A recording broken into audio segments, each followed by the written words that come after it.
the Northern Ireland Executive and the PSNI to discuss a range of issues in Northern Ireland, including community cohesion.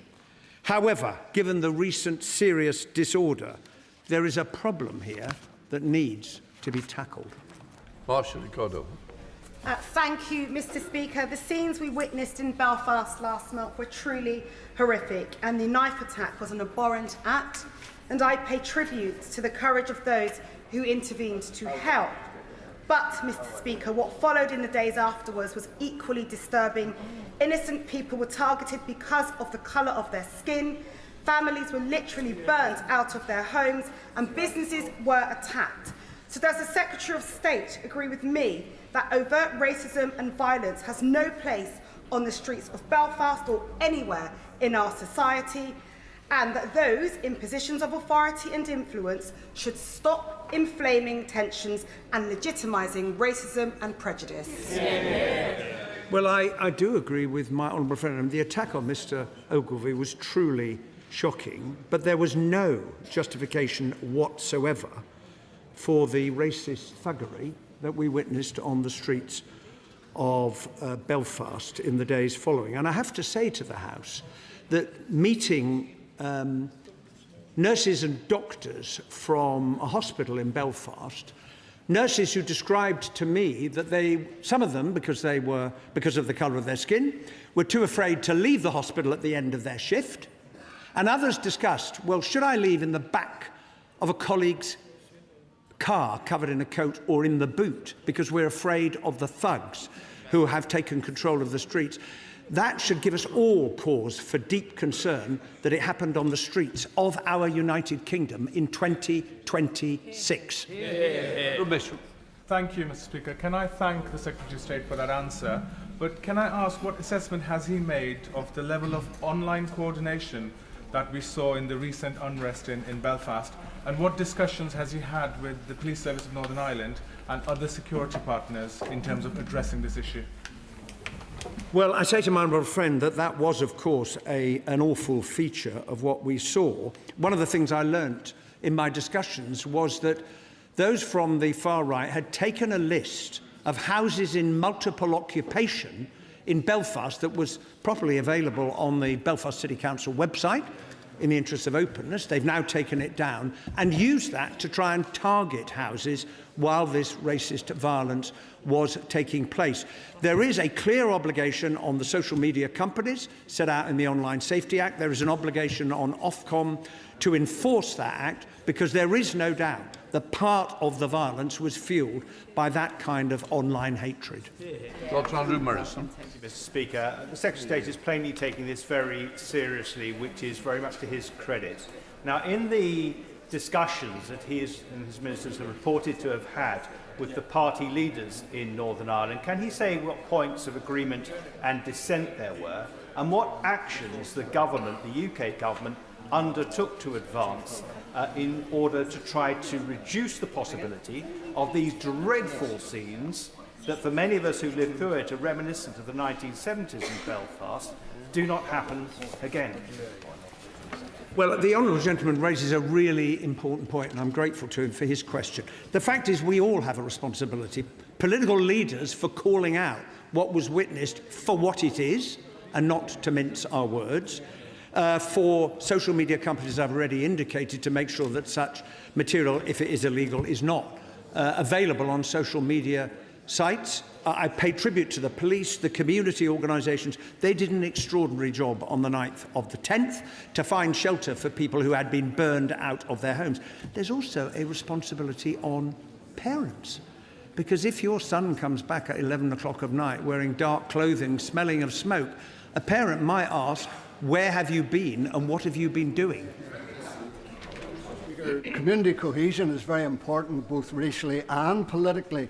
Would the Secretary of State agree with me that while everyone accepts that political leaders and others have to be very cognizant of what they say and also what they do, and whenever we are all remembering our dead as we do, no one denies Republicans the right to remember their dead. But if a political leader like the First Minister of Sinn Féin's Michelle O'Neill not only remembers Republican dead, but lauds, praises and defends their indefensible actions. That does great harm to community cohesion. Well, Northern Ireland is a society, as the Honourable Gentleman knows better than most, that has been undergoing a profound change since the signing of the Good Friday Agreement 28 years ago. And there is a legacy, as in the famous lines, we have a shared history, but not necessarily a shared memory. And the progress we have seen is because Northern Ireland society has been working to move beyond that. But one of the people I met who was there on the night of the violence said, we now have another other in Northern Ireland. The Honourable Member will be familiar with the traditional divisions. There is now another other, which is the ethnic minority population of Northern Ireland, that is terrified about what's happening, and we don't want to add to the travails of the past by not being very clear how unacceptable it is to see that on the streets of Belfast today. Hannah. Community cohesion is deeply threatened by the violence and menace on the streets last month, including the deliberate orchestration and including by paramilitary flags and trappings that now fly as bold as brass from lampposts in my constituencies and in many others, and we can no longer pretend the loyalist paramilitaries are not a national security threat. But cohesion is also threatened by a sheer lack of delivery and lack of responsibility taking by the Northern Ireland Executive. The Secretary of State must now also see the role that vetoes and the structures play in that, and in the moment of peril we may now be in Stormont. When will he convene the process for democratic reform of the institutions that a majority of people, of parties and of MLAs have asked for? Well, my honourable friend is right to raise this issue because now 5 of the main parties have come forward with various proposals for reform, and I've said to the party leaders that I wish to meet them to discuss those proposals. At the moment, time and effort is being expended on trying to sort out the problem of the budgets. On the question of paramilitary displays and flags, the PSNI now has new powers to remove them as a result of the recommendation of Jonathan Hall, the reviewer of terrorism. Robin Swan. Mr. Speaker, in his first answer, the Secretary of State said this was a problem that needed to be solved. A fortnight ago in my constituency, I arranged a round table that included the Northern Ireland Housing Executive, the Police, the Executive Office, the Department for the Communities and many other organisations and representative organisations including the Black Diamond Initiative. It was all very apparent, they all had their strategies, they all had their procedures, but what they didn't have was a coordinated response, that they were all looking to the Executive to actually pull all those organisations together. If that dysfunction at the top of our Executive isn't allowing that to happen, what actions will the Secretary of State take? Well, there is a responsibility above all on the Northern Ireland Executive to deliver for the people of Northern Ireland. So 40% of the time since the Good Friday Agreement, there being no executive in Northern Ireland hasn't helped to achieve that objective. I'll take one issue. There is an acute housing crisis in Northern Ireland, as there is in other parts of the United Kingdom. So taking action to enable more homes to be built, one of the issues that needs to be addressed is the fact that the water infrastructure system can't cope. Sort that out and you can build more homes. Mike Wood. Shut. Thank you, Mr. Speaker. The attempted murder of Stephen Ogilvie in Belfast last month shocked people throughout the country. And the man accused of this horrific attack is thought to have crossed into Northern Ireland illegally from the south. So people from all communities are asking what more can be done to prevent people coming into the UK illegally across this land border. Following the terrible event in Belfast last month, will the government now commit to significantly enhanced operations on the border similar to those already run by the Republic? Well, we have already increased the number of operations and arrests in Northern Ireland in the last 2 years compared with the previous period. About 1,000 people who have no right to be in Northern Ireland have been removed, including 500 who have been returned to the Republic of Ireland. The honourable member will be well aware of the importance of the open border, so it is intelligence-led policing at the ports, the airports, Operation Gull, and visits to workplaces that has resulted in more people being detained and removed. Mr. Speaker. Minister. My honourable friend is a powerful campaigner on this issue. The Secretary of State and I recognise the importance of fishing industries across the United Kingdom. He visited Kilkeel earlier this year with Minister Muir, where this was raised. Immigration changes are designed to ensure our domestic workforce has access to good jobs, and the Secretary of State has written to the Home Secretary about this issue. Alison New. Thank you, Mr. Speaker, and I thank the Minister for his response. But unfortunately, jobs at Whitby Seafood, the country's largest scampi supplier to caterers, remain at risk. And that's because, as the Minister knows, around 70% of crews who operate out of Kilkeel who catch the nephrops or scampi are foreign workers who will no longer qualify under the new visa rules from the end of this year. And while efforts to hire more domestic workers are underway, a small number of bespoke seasonal visas could save the scampi industry. And will my honourable friend redouble his efforts to work with colleagues to secure a solution and protect these jobs in Northern Ireland and Whitby? We have written, as I say, to the Home Secretary to set out these issues with her, and I'm sure my honourable friend will be making her case very powerfully as well. Can I also just say it is our duty to work with businesses across the UK to ensure that they are ready for these changes. We want our fishing industry to thrive and people here to benefit from those good jobs. Jim Shannon.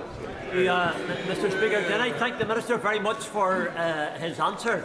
The severe financial impact that the restricted skilled worker visas are having on family-owned trawlers in Portavogie, Ardglass and Kilkeel face a perfect storm. Fuel costs, newly imposed Isle of Man transit barriers. The Minister knows the issue. I met the Immigration Minister, the Honourable Lady met the Immigration Minister as well. There is a proposal that could be acceptable. Will the Minister add his support to that to ensure that the historic fleet in Portavogie, Ardglass and Kilkeel is permanently in a position to fish the seas round the coast of Northern Ireland and to ensure that our fishing sector has a secure and future? And we ask that very much. Well, we support our fishing sector totally, as he will know. I'll be very interested to hear more about the proposals, and if the Minister is speaking with the honourable gentleman and my honourable friend, I will of course be trying to be part of those meetings to hear what I can hear. Samuel Wilson. Question number 6, Mr. Speaker. Stay. I meet regularly with the logistics sector and businesses trading between Great Britain and Northern Ireland, including through the Northern Ireland Business Stakeholders Group, to discuss how we can make the Windsor framework operate as smoothly as possible. Yes, the Minister will be well aware of the importance of the industry in Northern Ireland and also the burdens which it is falling under at present because of the Brexit arrangements, which have pushed up costs, led to delays and also meant that many containers are coming back empty from GB, on top of which we now have a carbon tax on ferries coming to Northern Ireland and from Northern Ireland, adding to costs. Does he recognise that the logistics industry is important to Northern Ireland? It's being strangled by the arrangements with the EU and by the net zero policies, and what steps does he intend to take to address those issues? Well, I would say to the honourable gentleman on the ETS, yes, we are applying a carbon charge to boat movements between GB and Northern Ireland, the same that is being applied between GB and the Republic of Ireland.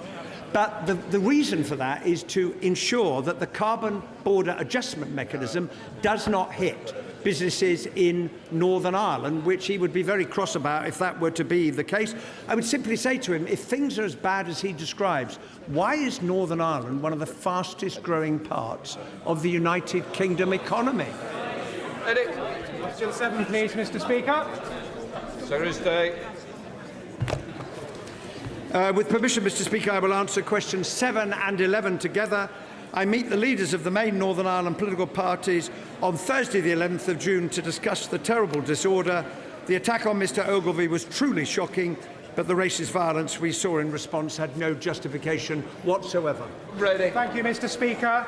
The Roma have suffered centuries of prejudice and hate under the Nazis, who were subject to concentration camps and genocide. Roma people have made their home in my constituency and in Northern Ireland and should be treated with decency. Yet they have been subject to terrible racist violence in Northern Ireland. What steps is my right honourable friend taking with the Northern Ireland Executive to safeguard the Roma community in Northern Ireland? I think the single most important thing that we can all do as political leaders is to be absolutely clear that everyone who has made the United Kingdom their home lawfully should be treated with equality, respect and dignity regardless of where they come from. That is one of the characteristics of our country. Janet Davey. Thank you, Mr. Speaker. I can't begin to imagine what the victims of the recent disorder felt and experienced, and the devastation that had brought upon their communities. My Labour values are about respect for others, about treating people fairly and justly. This act was none of them. Can my right honourable friend please say what is being done to rebuild, to restore these communities in every aspect, from their trauma to their protection and to their loss of possessions as well? Well, I'm grateful to my honourable friend for what she says, and I agree with her. If one takes the example of Ballymena, there was terrible disorder there last year, as a result of which a number of steps were taken to bring the community together. And it was noticeable that in the recent disorder we saw in Belfast, it was not replicated in Ballymena. Now, that is an example of communities working together to build that trust and respect. We need to see a lot more of it. Colin Lockhart. Speaker, does the Secretary of State accept that while there can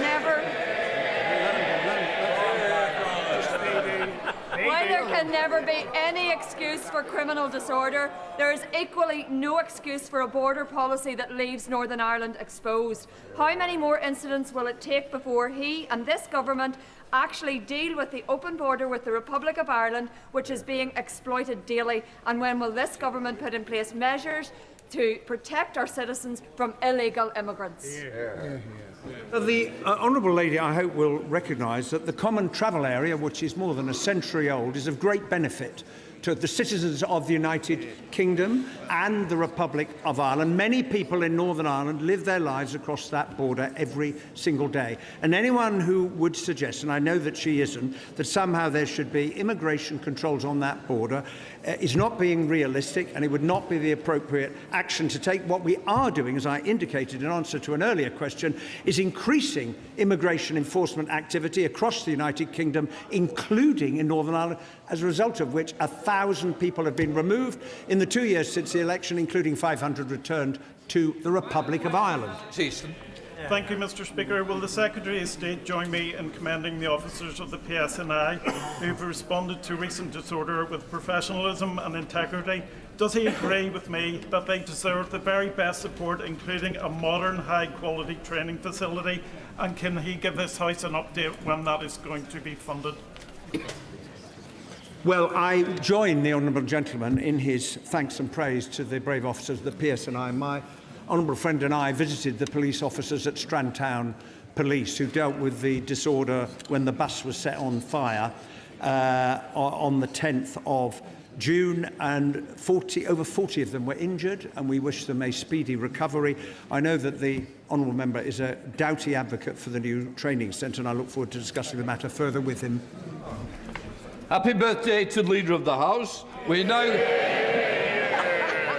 come to the Deputy Prime Minister's questions, and we start with Paul Holmes. Thank you, Mr. Speaker. Question number 1, sir. Deputy Prime Mr. Minister. Speaker, I've been asked to reply on behalf of the Prime Minister, who's attending the NATO Summit.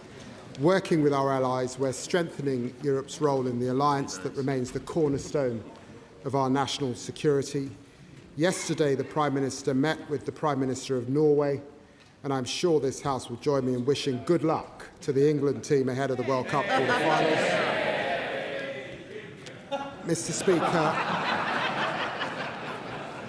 Speaker, this week we mark the awful anniversary of 7/7, a day when people travelling through London on a bright summer morning had their lives ended and changed forever, including my best friend, James Adams. We remember all those affected by those terrible attacks, and we will always stand against terrorism. And Mr. Speaker, the Labour Party also pays tribute to Sir George Howarth. He was a champion for Knowsley, a distinguished colleague and a wonderful, wonderful gentleman. We'll miss him deeply, and our condolences are with his wife Julie and his family. Mr. Speaker, this morning I had meetings with ministerial colleagues and others. In addition to my duties in this House, I shall have further such meetings later today. Paul Wells. Thank you, Mr. Speaker. And can I entirely associate myself with the Deputy Prime Minister's opening and personal remarks? Mr. Speaker, the Prime Minister and the Right Honourable Gentleman from Makerfield are both proud football fans. So given that the Deputy Prime Minister clearly thinks the Prime Minister has always been match fit, how does he feel that his own MPs are given the boss the red card and brought on a left winger to get them out of the relegation zone?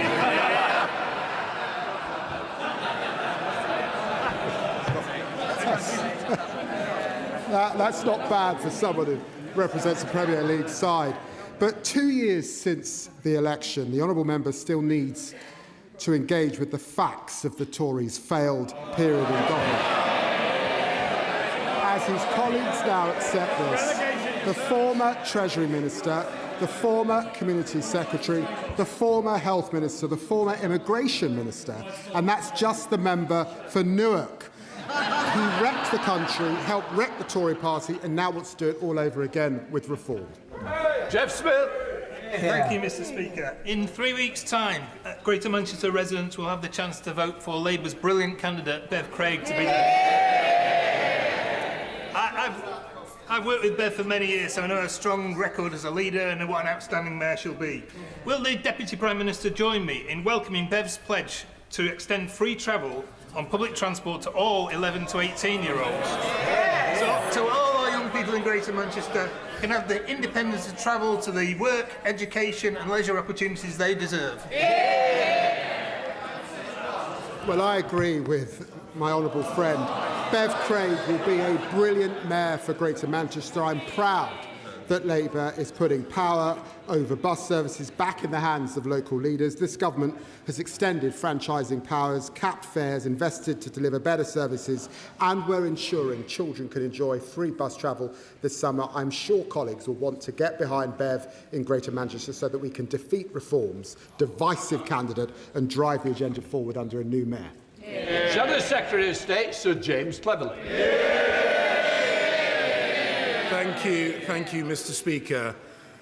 I would like to echo the Right Honourable Gentleman's tribute to Sir George Howarth and pass on my party's condolences to his friends, family and loved ones. I also wish to echo his support and encouragement to the England football team in their forthcoming match against Norway.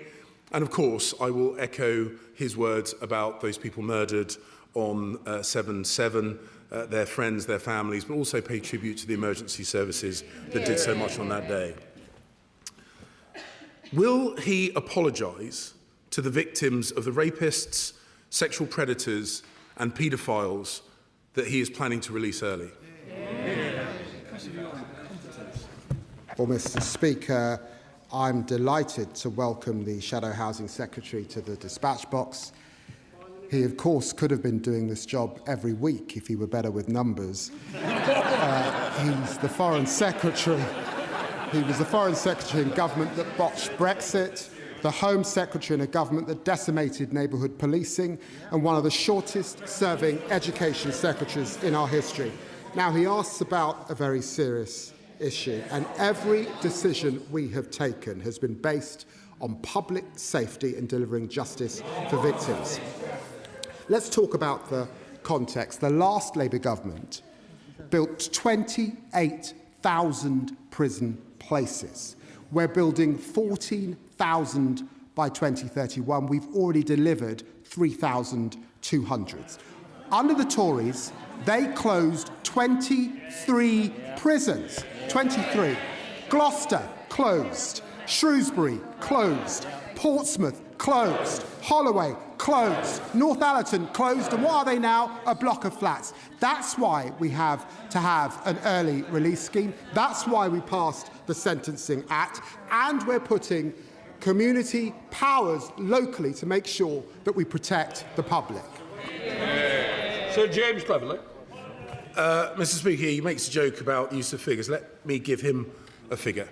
50,000 prisoners released early in just 2 years on his watch. And I am genuinely shocked. Mr. Speaker, that when given the opportunity to apologise to victims, he very publicly failed to do so. And let me remind him what this is about. Let me quote Fiona Goddard, herself a victim of grooming gangs, who has been brave and open about how his policy will impact her. And she says, "Finding out that they may be released early has completely set me back. I have barely left the house. I feel constantly anxious, frightened, and unsafe. I can barely sleep." This is the impact his policy is having on victims. He refuses to apologise. But why is he pursuing a policy which he must know is both wrong and dangerous? This is a very serious issue, and the Honourable Gentleman is experienced in this House. He knows that while he was Home Secretary, they had an early release scheme that set out 10,000 offenders, 10,000 under his... They had 6 schemes within a year.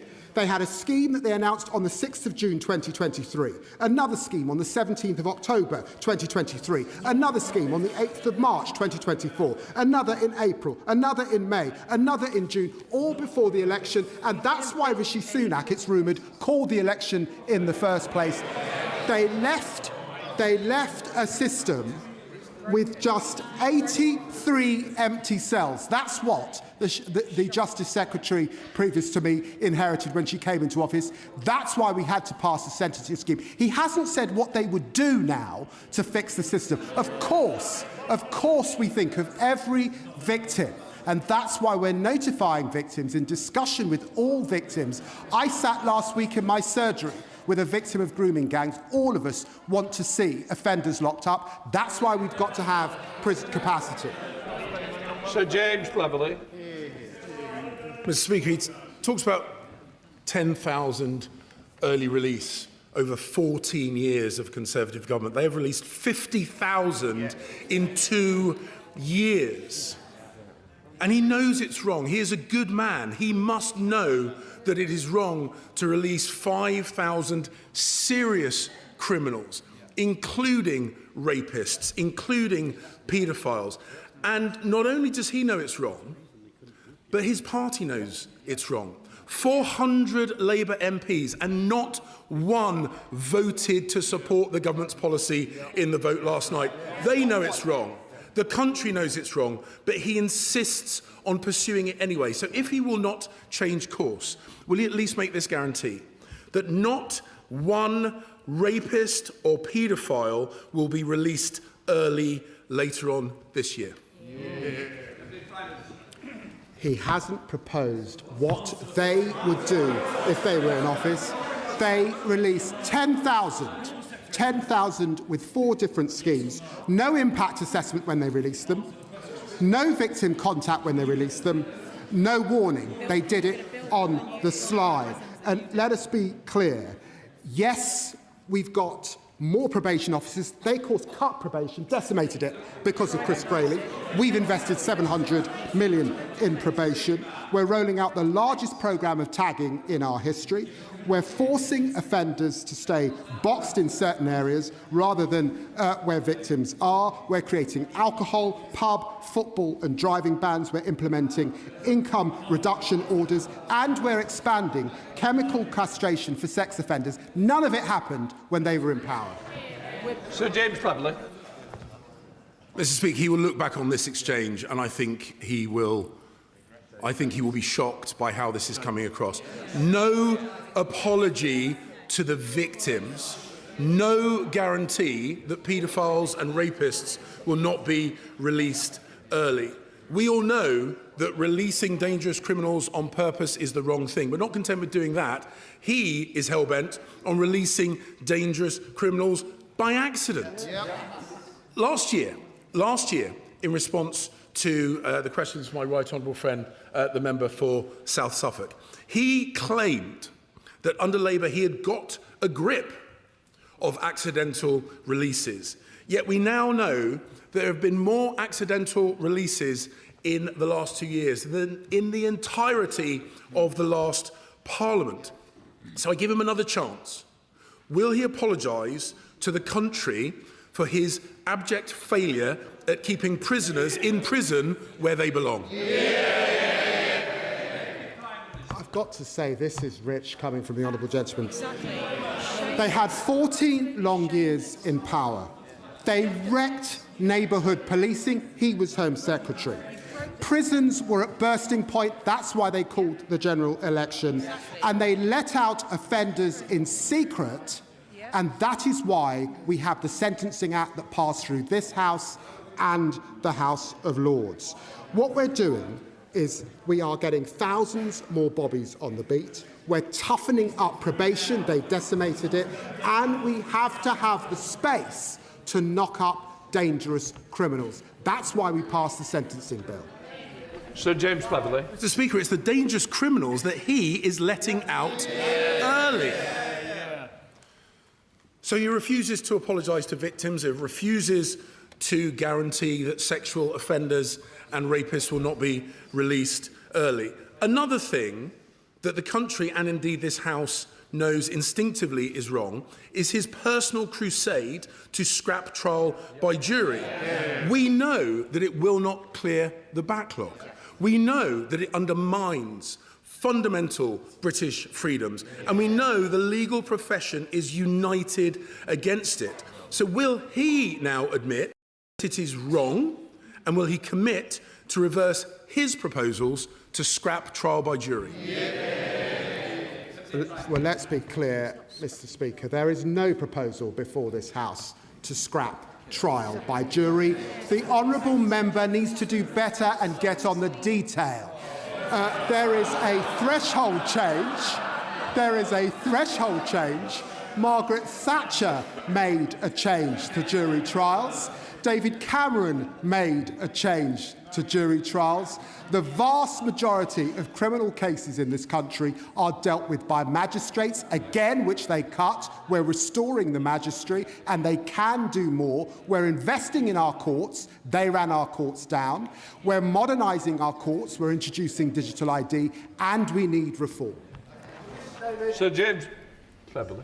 Mr. Speaker, he talks in glowing terms about what he's claiming to do. What we are actually seeing this government doing is stripping money from where it's needed and squandering it on the welfare bill, which has ballooned by £20 billion this year alone. And he talks about getting over the detail. Here's a simple detail for him. When I was Home Secretary, we had more police officers than at any point in British history. Since taking over, that number has dropped by over 2,000 officers. Mr. Speaker, at the dispatch box last week, my right honourable friend, the Leader of the Opposition, highlighted this government's failure to defend us internationally. Today, I have outlined his failure to defend us domestically. If the soon-to-be Prime Minister... Is he in the room anywhere? No. If the soon-to-be Prime Minister does not want to be complicit in his failure, he should come out and condemn this plan, not just hint that he opposes it. Because if Labour cannot protect the citizens of this country, either domestically or internationally, then what on earth is the point of them? Mr. Speaker, he insists on proving that he can't count. We lost 16,000 police officers when they were in power. Mr. Speaker, the British people haven't forgotten what the party opposite did to our country. After 2 years of a Labour government, I'll compare our record every day of the week. Their record is the biggest fall in living standards in recorded history. Our record is the biggest upgrade to workers' rights in a generation. Their record is wrecking our criminal justice system. Our record is bringing down violent crime. Their record is millions of people stuck on NHS waiting lists. Our record is cutting NHS waiting lists, the fastest rate in history. Their record is cutting defence. He was a reservist. They hollowed out the armed forces. Our record is the biggest boost to defence spending since the early 1990s. And their record is plunging hundreds of thousands of children into poverty. Our record is lifting 500,000 of children out of poverty. I'll take our record over theirs any day of the week. Thank you, Mr. Speaker. The Family C official report about the most depraved sexual abuse of children identifies serious failures by Glasgow City Council and other bodies. The report, Mr. Speaker, says one child victim banged on the windows, shouting at a health visitor not to leave. This was treated as streetwise and not a desperate cry for help. Staff described the same child with contempt, saying the child's behaviour was nasty and interfering. The children desperately needed compassion, love and safety, not contempt. Does my right honourable friend agree with me that the Council must accept robust, independent scrutiny of what has happened and independent scrutiny of the implementation of improvements? Well, Mr. Speaker, this case involves horrific offences against vulnerable children. I know all members of this House will join me in paying tribute to the victims who've shown remarkable bravery in coming forwards. It's evident that these children were dreadfully failed, and Glasgow City Council must urgently act on the recommendations of this review. I know my honourable friend has written to the Scottish Government to request an independent inquiry. The SNP should consider this request with the gravity that it deserves. Daisy Cooper, Deputy Leader of the Liberal Democrats. Thank you, Mr. Speaker. May I associate myself and my party with the Deputy Prime Minister's tribute to Sir George Howarth, his remarks about the 7/7 bombings and all those who live with the consequences of that terrible day, and wish England good luck for Saturday evening. And as the UK braces for its 7th Prime Minister in a decade, can I also thank the Deputy Prime Minister for our exchanges and wish him well in whatever role he may have. Mr. Speaker, the Honourable Member for Clacton used to say... Mr. Speaker, the Honourable Member for Clacton used to say, leave means leave.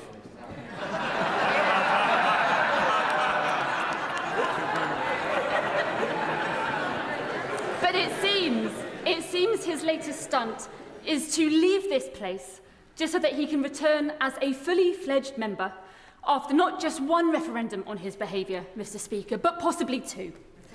So will the Deputy Prime Minister join us in urging the Chancellor to delay the Honourable Member for Clacton's resignation until the investigation is complete, so the good people of Clacton have all the facts before they cast their votes, and failing that, will he support our Clacton clause so that even once the Honourable Member ceases to be an MP, the investigations can continue? Well, everyone can see that the Reform leader is just trying to distract from the fact that he's up to his neck in sleaze. He's got serious questions to answer and he can't run away from them. Labour isn't going to be part of this circus. I hear it's the people versus the establishment, the city trader Putin admiring professional politician who's pals with crypto billionaires versus Count Binface.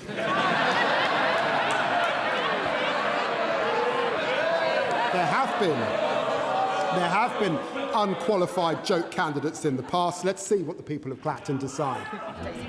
Daisy Cooper. Thank you, Mr. Speaker. It's clear it's a 2-horse race.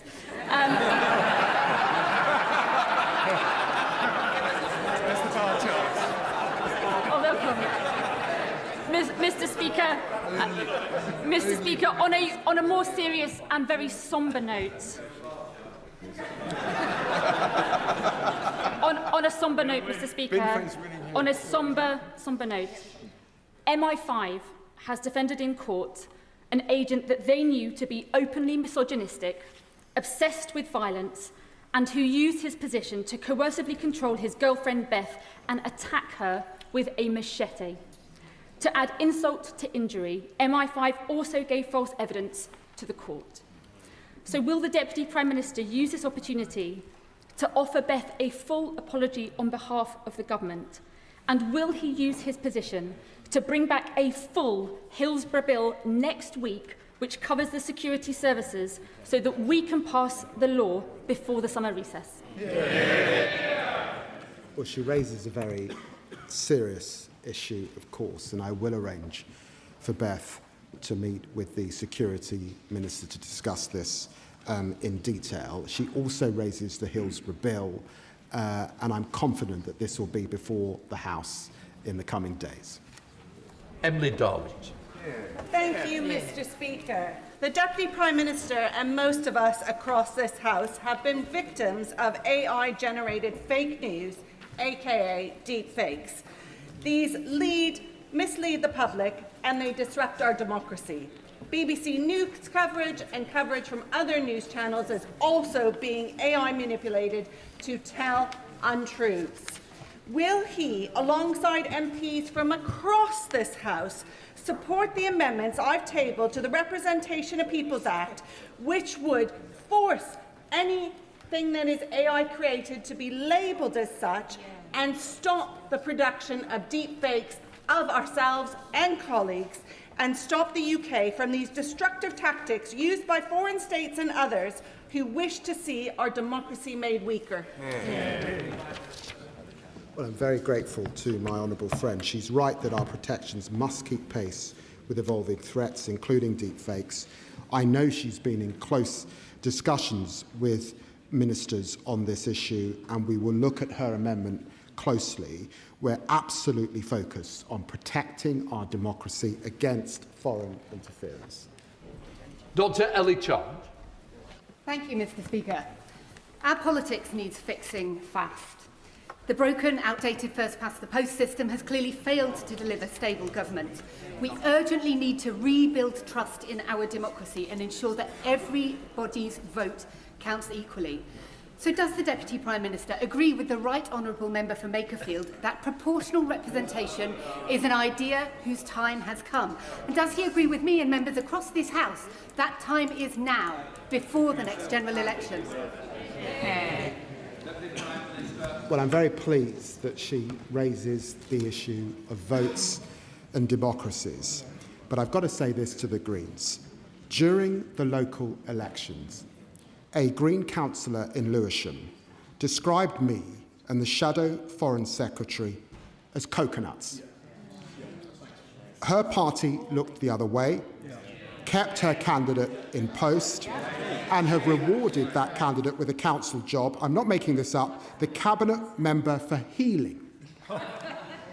The Greens could start a healing process by stopping such racist language. Douglas McAllister. Thank you, Mr. Speaker. This week marks the second anniversary of our Labour government, and 2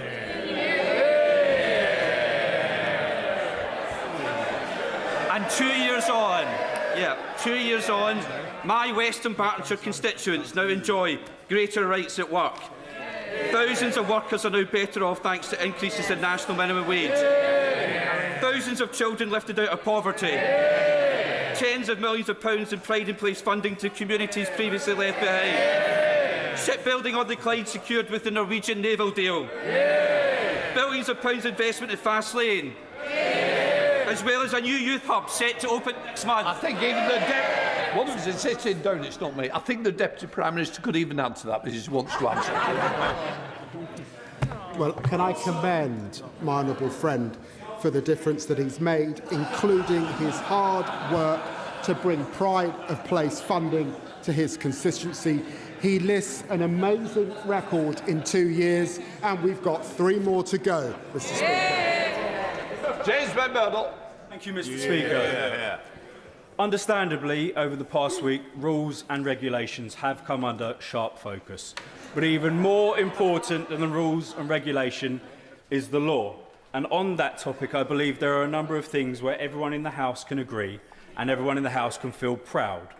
phrases such as without fear and favour, and symbols such as Lady Justice wearing a blindfold. Now, I'd like to ask the Deputy Prime Minister, however well-meaning actions from the MPCC and the College of Policing with their programmes such as the Race Action Plan may be, we have seen some very high-profile cases where civil unrest has, where faith in police has been shaken by what appears to be two-tier decision-making. So may I ask in good faith what the Deputy Prime Minister can do to reassure people that without fear and favour will always be maintained? Well, can I say to the honourable gentleman, everyone is equal before the law. That is the foundation on which openness, tolerance and generosity of this country is rested. And let's be clear, there is no two-tier justice in this country. And can I say, the honourable member was elected as a reform member of Parliament, and he clearly aspires to become one once more. Given reports that concerns were raised with the National Crime Agency about Nigel Farage's £5 million gift, he should be asking, where did the money really come from? No law. Thank you, Mr. Speaker. I'm deeply grateful for what the Prime Minister has helped us deliver in Cornwall the past couple of years, whether that's free breakfast clubs, urgent capital funding for GP surgeries, or the Kerno Industrial Growth Fund. However, what's held us back at various points, not beside the chuntering from the other side, I would argue completely unnecessarily, is something to which the answer is patently obvious to all in Cornwall: the question of who should be the masters of Cornwall's strategic destiny. Does he agree with me that the answer to this question must always be Cornwall? And will he make time for the government to lay the statutory instrument required to make Cornwall once and for all a strategic authority, so that when the Right Honourable Member for Makerfield comes in, that we can ensure that good growth in every postcode and reindustrialisation of Cornwall? Well, can I thank my honourable friend? He's right to champion the huge potential of Cornwall. We're absolutely committed to devolution and putting power in the hands of local leaders. Conversations with local authorities, including Cornwall, are ongoing, and we will confirm next steps as soon as possible. I know ministers will be happy to update him. Dr. Ros Savage. Thank you, Mr. Speaker. My constituency of the South Cotswolds is the 9th most sewage polluted constituency in the entire country, with thousands of hours of sewage pouring into the Thames, Avon and Colne. But that metric of hours conceals the truth. It doesn't convey the actual volume, and clearly a trickle is very different from a gush. So will the Deputy Prime Minister arrange for me to meet with the relevant minister to require water companies to report on the volume and concentration of sewage discharges, as well as the number of hours? Well, she's right. We inherited record levels of pollution. We're determined to tackle this and clean our waterways. We've acted by banning unfair bonuses, introducing jail time for law-breaking bosses, unlocking $104 billion of private investment to rebuild vital infrastructure to deliver cleaner waters, and of course we've got the Clean Water Bill. Of course I'll arrange for her to meet with the Minister. Cat Ettles. Thank you, Mr. Speaker. Stourbridge is famous for many things: the glass industry, Jude Bellingham, Robert Plant, and most importantly, the Stourbridge Shuttle, the UK's shortest railway line at just 0.8 miles, or 1.3 kilometres if you prefer metric, and it links Stourbridge Junction with Stourbridge Town.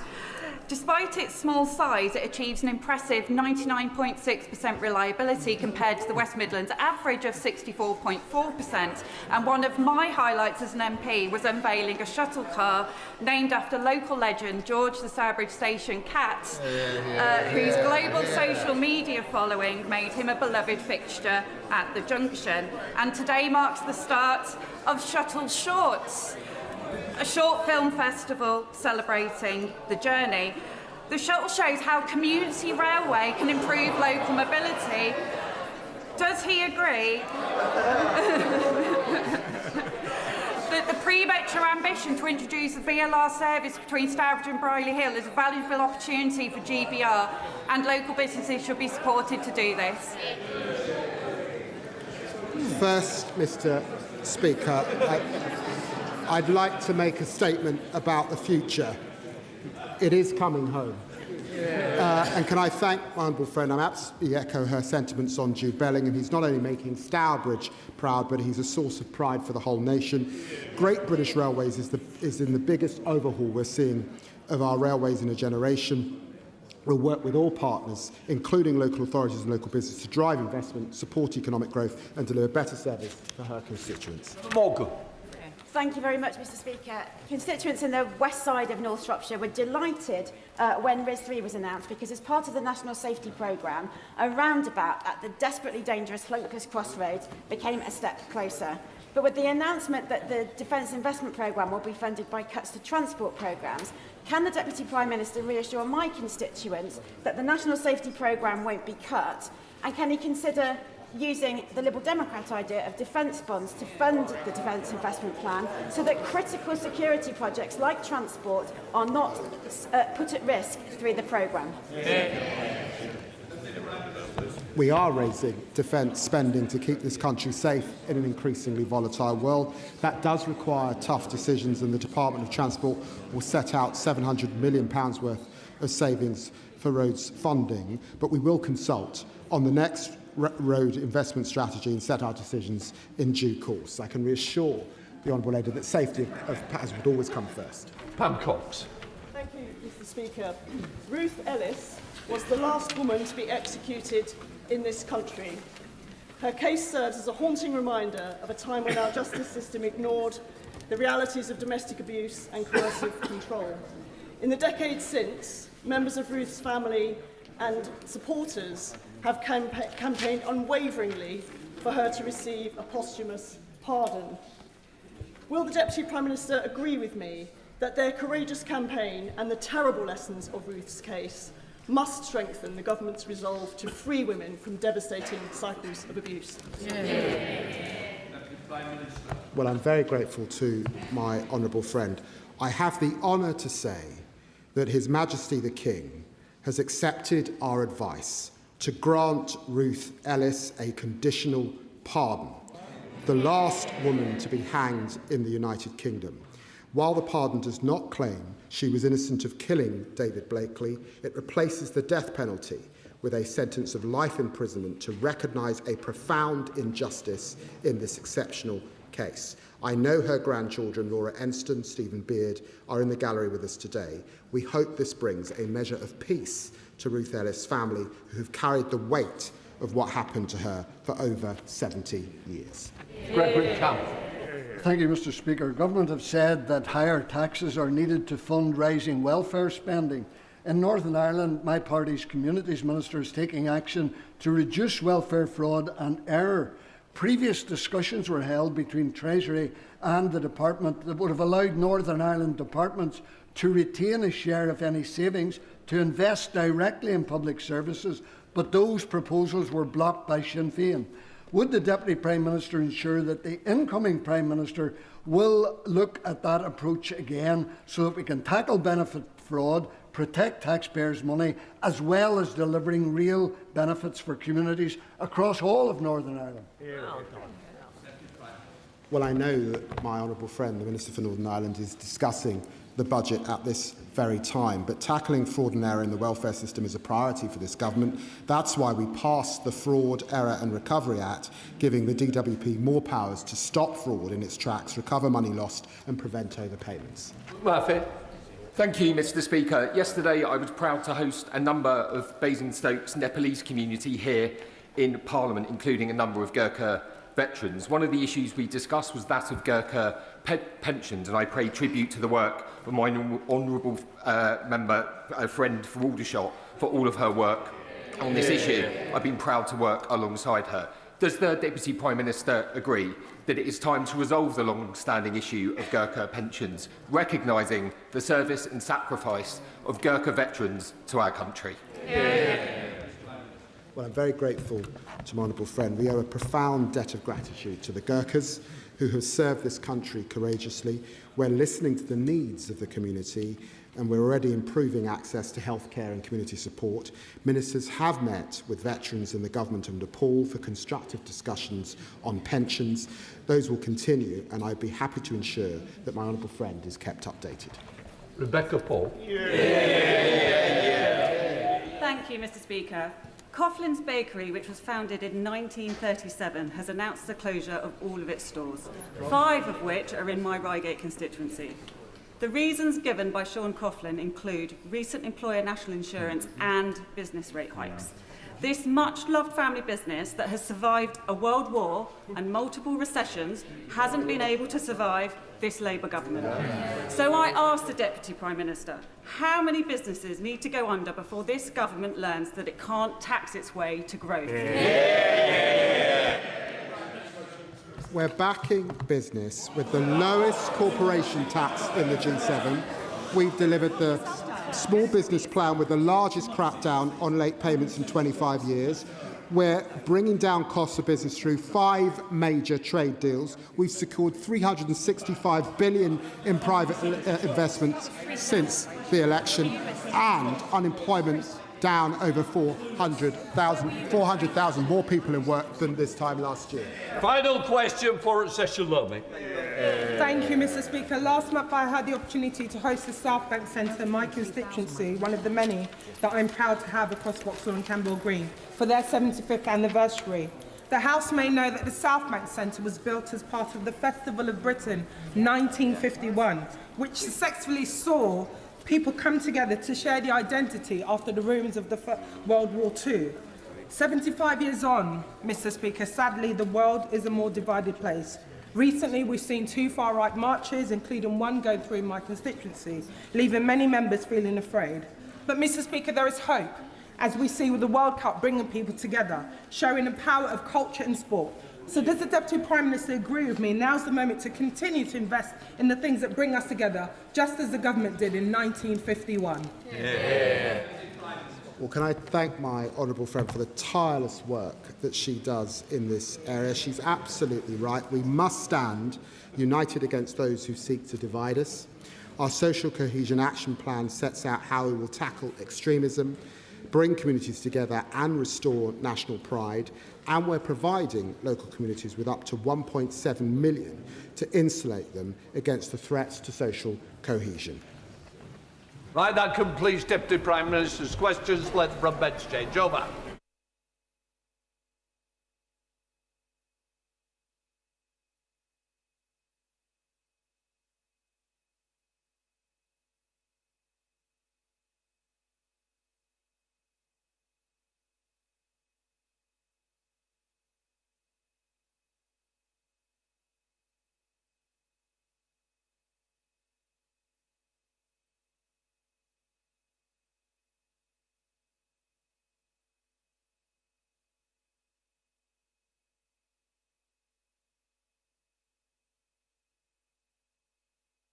Welcome to the urgent question. Sir Roger Gale. Thank you, Mr. Speaker. Could the Minister tell the House what measures the government has put in place to ensure that in the coming holiday season, travellers and business freight are not delayed at our ports, our international railway stations, and our airports as a result of the imposition of the European exit and entry system? Thank you, Mr. Speaker, and I thank the right honourable gentleman for his important question. The EU entry-exit system is an EU scheme, and its implementation is the responsibility of the European Commission and participating member states. This government has been working closely with the EU, with member states and with industry to understand the impacts, particularly for the juxtaposed border controls at the Port of Dover, at Eurotunnel and St Pancras, and to advocate for the pragmatic use of the flexibilities available within the legislation to minimise disruption for UK citizens. The government has supported all 3 juxtaposed ports to ensure that they have the right technology and processes in place to make sure EES registration runs as smoothly as possible, and this has included providing £3.5 million worth of funding to each of those ports to help them make changes to their infrastructure and purchase the equipment they need to be ready their sites for EES. It is not unusual to see queues at the Kent juxtaposed ports during peak times due to the unique geography, and this has been the case prior to EES. However, we want to minimise the impact of EES, At the late May bank holiday weekend, both ministers and officials engaged French authorities to ensure arrangements were in place to handle large volumes of traffic. This resulted in assurances from France that they would have adequate staffing levels and clear escalation plans in case of severe disruption. These arrangements were made use of on the 23rd of May when the French police aux frontières employed flexibilities available within the regulations to alleviate congestion on the road network. I, my officials and ministerial colleagues across government are actively engaging with France and the EU to make similar arrangements ahead of the summer period. The Department for Transport continues to support the Kent and Medway Resilience Forum, who have tried and tested plans in place to manage disruptions to the road network in Kent. For passengers travelling to Schengen countries by air, EES registration will take place in their destination. It will not take place in UK airports, and queues in EU member states are for those states to manage. However, this government continues to engage with the Commission and relevant member states to advocate for the pragmatic use of EES flexibilities allowed to avoid delays for passengers. We are also engaging our European partners on the use of technology to move elements of registration away from the border, such as the EES app.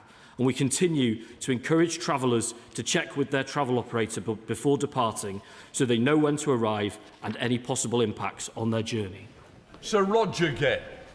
Thank you, Mr. Speaker.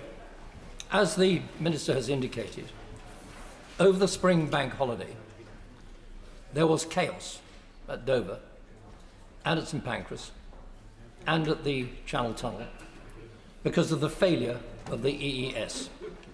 The French authorities were quite simply not prepared or able to implement the facilities properly. Given the predictions based upon bookings for the coming season, which starts in 10 days' time, the authorities are now predicting that it is likely there could be 12-hour delays to passengers and therefore accordingly to freight, which affects our business. That is simply not acceptable. Will the Minister now, before it's too late, approach again the French authorities and suggest that a waiver must be put in place before the holiday season starts so that we don't face again the chaos that we faced in May? I'm grateful for that question, and I want to recognise that it is a shared goal for ourselves, I know for locally affected members of Parliament and indeed for the French, to make sure we don't see scenes of huge queues. And we know the impact that has on individuals and on businesses. What we have done, and the Honourable Gentleman talks about more efforts, and we will, I can assure him, be doing this on a daily basis, as we already are, both with France and with the Commission, pushed on this fundamental point, because whilst this is a complex scheme, and we're seeing that in its operation, it comes down to a fundamental point, that when you get to peak volumes, and the Honourable Gentleman mentions the volumes that are coming shortly, it fundamentally comes down to a question, Mr Speaker, of a prioritisation of flow or a prioritisation of compliance with the scheme itself. We push very heavily. We will do every day between now and then, I can say that to the right honourable gentleman, to make sure that the French use flexibilities available to prioritise flow. That's what I want, that's what he wants, and I think that's in everybody's interests. Ruth Cadbury, Chair of the Select Committee. Thank you very much, Mr Speaker. The Honourable Member for Herne Bay and Sandwich is quite right to highlight the challenge and the impact on Kent when these queues build up, and of course the impact on those British people trying to get out through Dover and Folkestone and other places as well. I want to ask the Minister a question about what can be done for British holiday makers coming home who have been stuck at airports for hours and hours, missed their flights because the airlines need to get moving because of working time directives. I'm led to understand that fingerprints are required on entry but are not required on exit from the Schengen area, and yet many of these delays are being caused because airports are in different countries are seeking the holidaymakers provide fingerprints again, as well as the much easier face recognition. Could the Minister pick this up, please, and tell me what is happening? I'm grateful to Chair of that Select Committee for that characteristically thoughtful response, because of course A lot of ministerial focus, as you would expect, is around juxtaposed ports. Those are things that happen on UK soils and have an impact in UK communities. Nevertheless, we want our travel makers to have the best possible experience wherever they are. The checks in Schengen countries are a matter for them, but as I said in opening, we are engaging with all countries, not just France, to make sure that a proportionate and sensible use within flexibility is made. And then for our own impact, she will know, as other colleagues will know too, about the changes that we're making with our own e-gates, so that lowering that age, so that when passengers, possibly after having, as she characterised, a difficult journey out, have the smoothest when they're back on UK soil. Max Wilkinson, Liberal Democrats. But Shadow Minister. Thank you. I thank the honourable member for Herne, Bay and Sandwich for securing this important urgent question. Anyone who has travelled or spoken to those who've tried to use the new European entry-exit system understands why the scale of the challenges over summer are so great.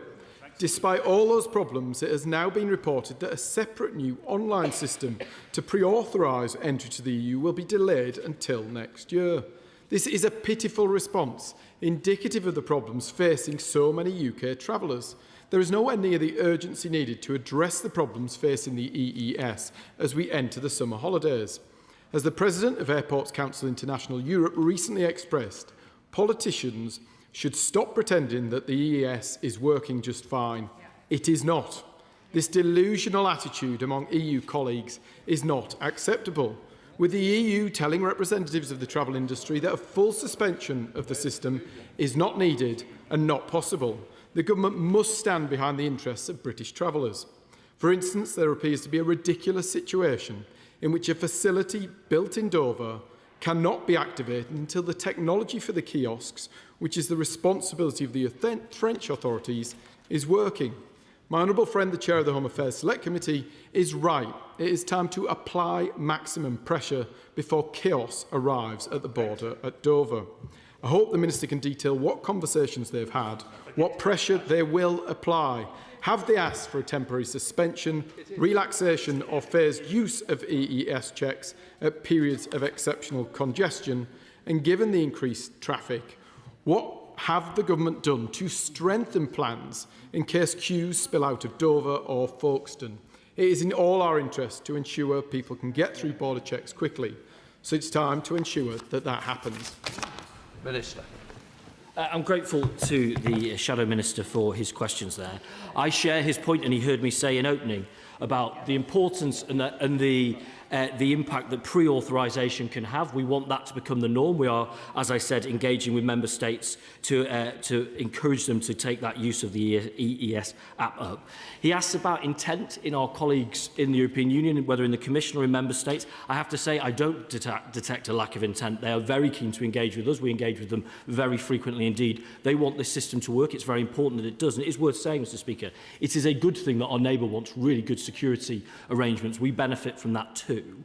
But I do think we have that we certainly have that level of engagement. He talks about full suspension. I have to say, as I said to the right honourable member, the chair of the Select Committee yesterday in Select Committee proceedings, I would not set that as the goal and the aspiration because I don't believe that's deliverable. What we delivered in May, what we will seek to do here, is that when we get to peak times and the system is clearly not managing flow appropriately, having the right flexibilities in place on the ground for PAF staff to make those changes that prioritise flow. That's my priority.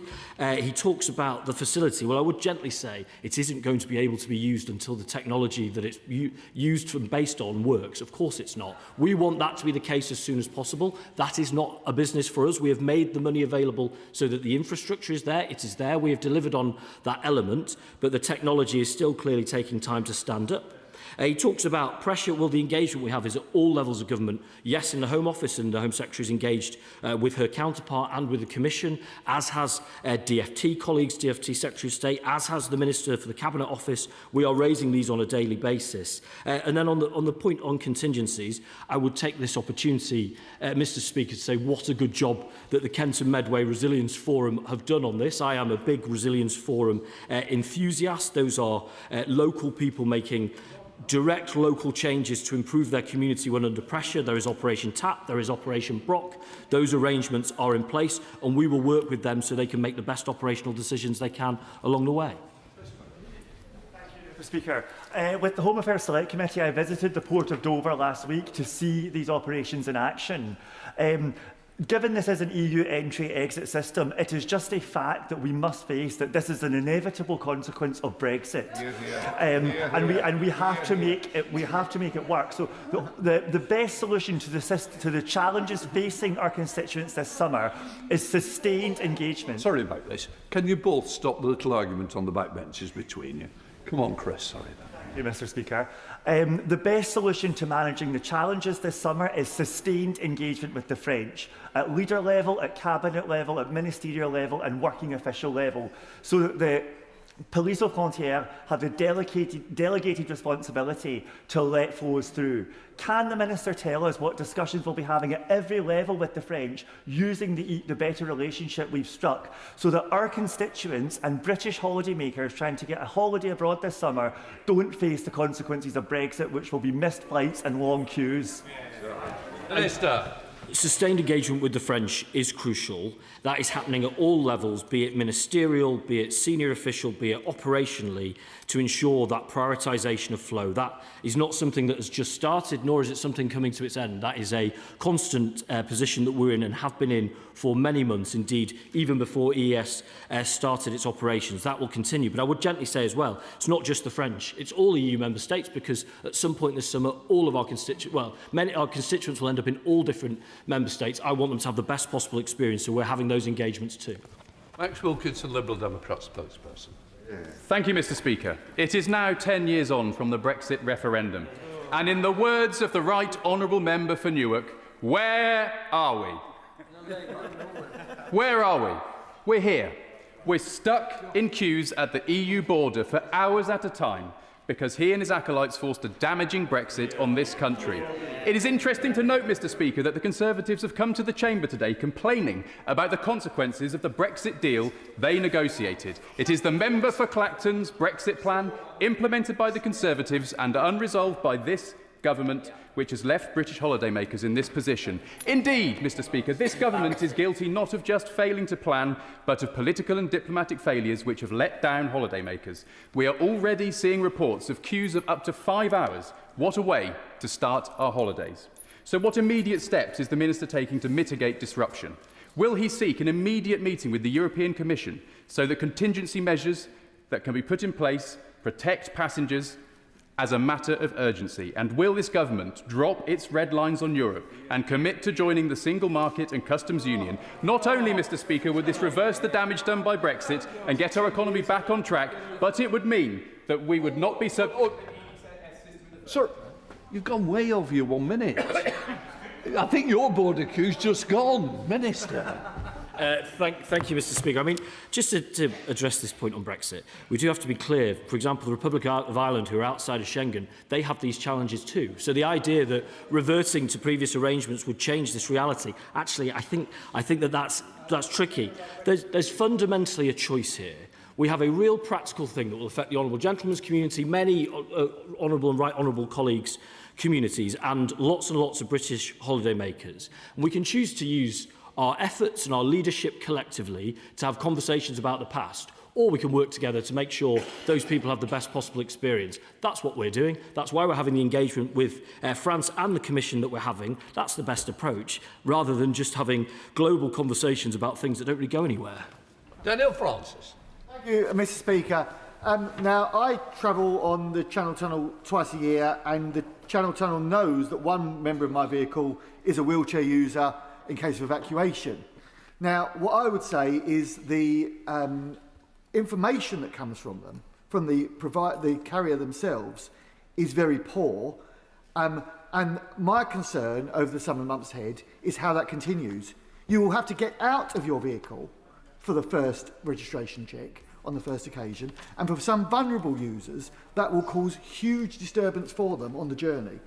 Now, the pre-registration service is available, but my concern for many people travelling over the summer is how much information is given by them currently to the carrier. So can I ask the Minister, what are the government doing to work with the carriers themselves to provide as much information early on for people so they can help themselves on that journey? Minister. The honourable gentleman makes an exceptionally important point about vulnerable users. Within Operations TAP and Brock, that does give the scope for KMRF to stand up contingency plans that make movement for domestic travel easier, because the last thing we want is for people, particularly vulnerable people, to be in cars for long periods of time. On the point on communications from the carriers, first of all, we work very closely with the carriers, and I think the carriers are working hard, as are the ports. My message to travellers would be, check in with the advice that you're getting from the carriers, particularly on how long to give yourselves. Do not change your travel plans, but do engage to make sure you arrive on time. I, for example, Mr. Speaker, am a sinner on Eurostar for trying to leave it as late as possible. I don't think that that's a very prudent approach at the moment. Instead, check in with your carrier to get that best up-to-date information. But I will undertake to make sure I'm having those conversations to make sure it's as good as possible in the spirit that my honourable friend says. Dame Karen Bradley, Chair of the Home Affairs Select Committee. The Minister must feel it's slightly deja vu after our exchange at Select Committee yesterday, but can I implore him once again to use every endeavour to speak to use his best office with the EU Commission and with the French to try to get them to understand that we can't wait for there to be delays. We have to have this anticipation of switching off the system. And the Port of Dover and Euroshuttles, the Eurotunnel and others have extraordinarily intelligent and complex ways of forecasting flow. Can they please look at those flows, look at those forecasts and use those for when measures are put in place, not wait for the delays to start? Again, I think that is an excellent point. I think we demonstrated ahead of the May bank holiday that we were able to, using that kind of, as you say, that rich sense of who's coming, it's not a surprise, to have that planning for when the system, where there needs to be flexibility, particularly for PAF officers. We did that ahead of the May bank holiday. We're doing that again now at this time, and we're having all those conversations to give that flexibility in the service of the goal I think we all want to see, which is the prioritisation of flow. Coleman. Mr. Speaker, I'm very grateful to my honourable friend for all that he's doing to sort out this mess. And does he agree that the queues and delays facing British travellers under the EU's entry-exit system were entirely avoidable? Had Britain kept its seat at the table, we wouldn't be subject to these checks at all. And we'd have had a voice in the system's design and rollout over the past 5 years, and we could have made it work better. So instead, just as with steel and electric vehicles, we find ourselves on the receiving end of decisions rather than shaping them. Does the Minister agree this is precisely why we need an ambitious new partnership with the EU so Britain can genuinely take back control and British people's European holidays don't start and end in chaos? I share some of that analysis. I can't say I share all of that analysis, because actually I have to say, if we're dealing in counterfactuals, which I'm usually loath to do, but this one's quite an entertaining one, if we were within these arrangements, a minister, probably myself, would be at this dispatch box being pressed quite rightly by honourable and right honourable colleagues saying, is your system going to work? Is it going to stand up? And the reason I know that is because that conversation is happening in every EU member state. So I think I would encourage colleagues away from the idea that a single counterfactual change in our history would mean that we would have no issues with regards to travel at our ports. I don't think the evidence bears it out. Where I agree with my honourable friend absolutely whole scale is that our relationship with the EU, where our colleagues opposite spent a lot of time thumbing their noses, never in the interest of the British people, to do that with your neighbours, to have that close partnership on data sharing, as I talked with the Select Committee about, and more, to make sure we work as well as possible with our neighbours to ensure flows of travel and secure borders. Helen Waitley. Thank you, Mr. Speaker.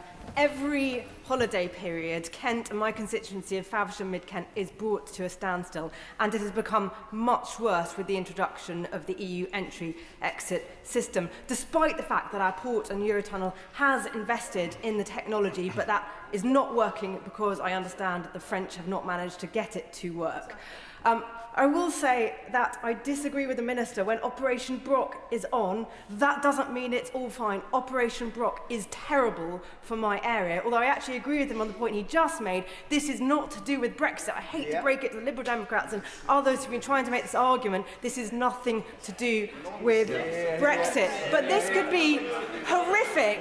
this summer, imagine in this heat, potentially children, elderly people, pets in cars waiting for around 12 hours. This is a disaster.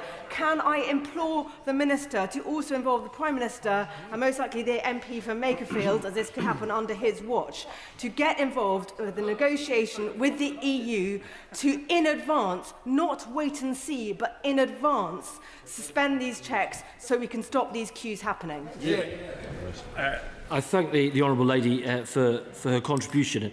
And it is important to recognise, as I did in starting, that these queues are not new, but that this risks being a compounding factor. And I too look at the weather and think that I would not want people, I would not want vulnerable people, I would not want pets to be stuck in cars for long periods of time. We absolutely recognise that. I agree too that the operations that I talk about are not a panacea. They do not make queues disappear, but they are about pragmatic ways in challenging circumstances of trying to make it better for people. I think that's a good thing. As I say, I think the Resilience Forum does a very good job in that, and we will work with them alongside to do that. I mean, on the point on engagement, I hope she's heard from me that our view is not at all wait and see. It hasn't been in the past and it isn't now. We want to have that planning ahead of time so that PAF staff can make those flexibilities to prioritise flow. Dr. Scott Arthur. Thank you, Mr Speaker, and I do thank the Minister for his answer to the question. And I do have to remind people, of course, that in Scotland the holiday season has already started. So this is an important issue. I mean, the Minister is rightly focusing on the situation with the connection with France, and I understand why that is. But people in Edinburgh South West are concerned about there being real issues in Portugal, Spain, Italy and Greece when it comes to delays at airports. So are we speaking one-to-one with these countries just to make sure, at the very least, we're aware of what the challenges could be? Thank you. I thank my honourable friend for that question. I mean, I think it's reasonable both for the House but indeed for the government of the day to have a real focus on the juxtaposed ports because they happen on UK soil and have impact in UK constituencies. But it's exactly right. Our constituents will go to all member states. They'll go to all ports in all member states. I'd be willing to venture at some point over the summer period. And I don't want to see them delayed there either and have holidays ruined or have a less enjoyable time. So we are, in exactly the spirit he says, yes, we talk to the Commission, but we talk to member states individually. We have a rich sense individually of not just where every member state is, but where each port is, so that we can very much impose on them the clear view from the British people that they want flow prioritised, and that's what we're doing. Sir Bernard. Thank you, Mr Speaker.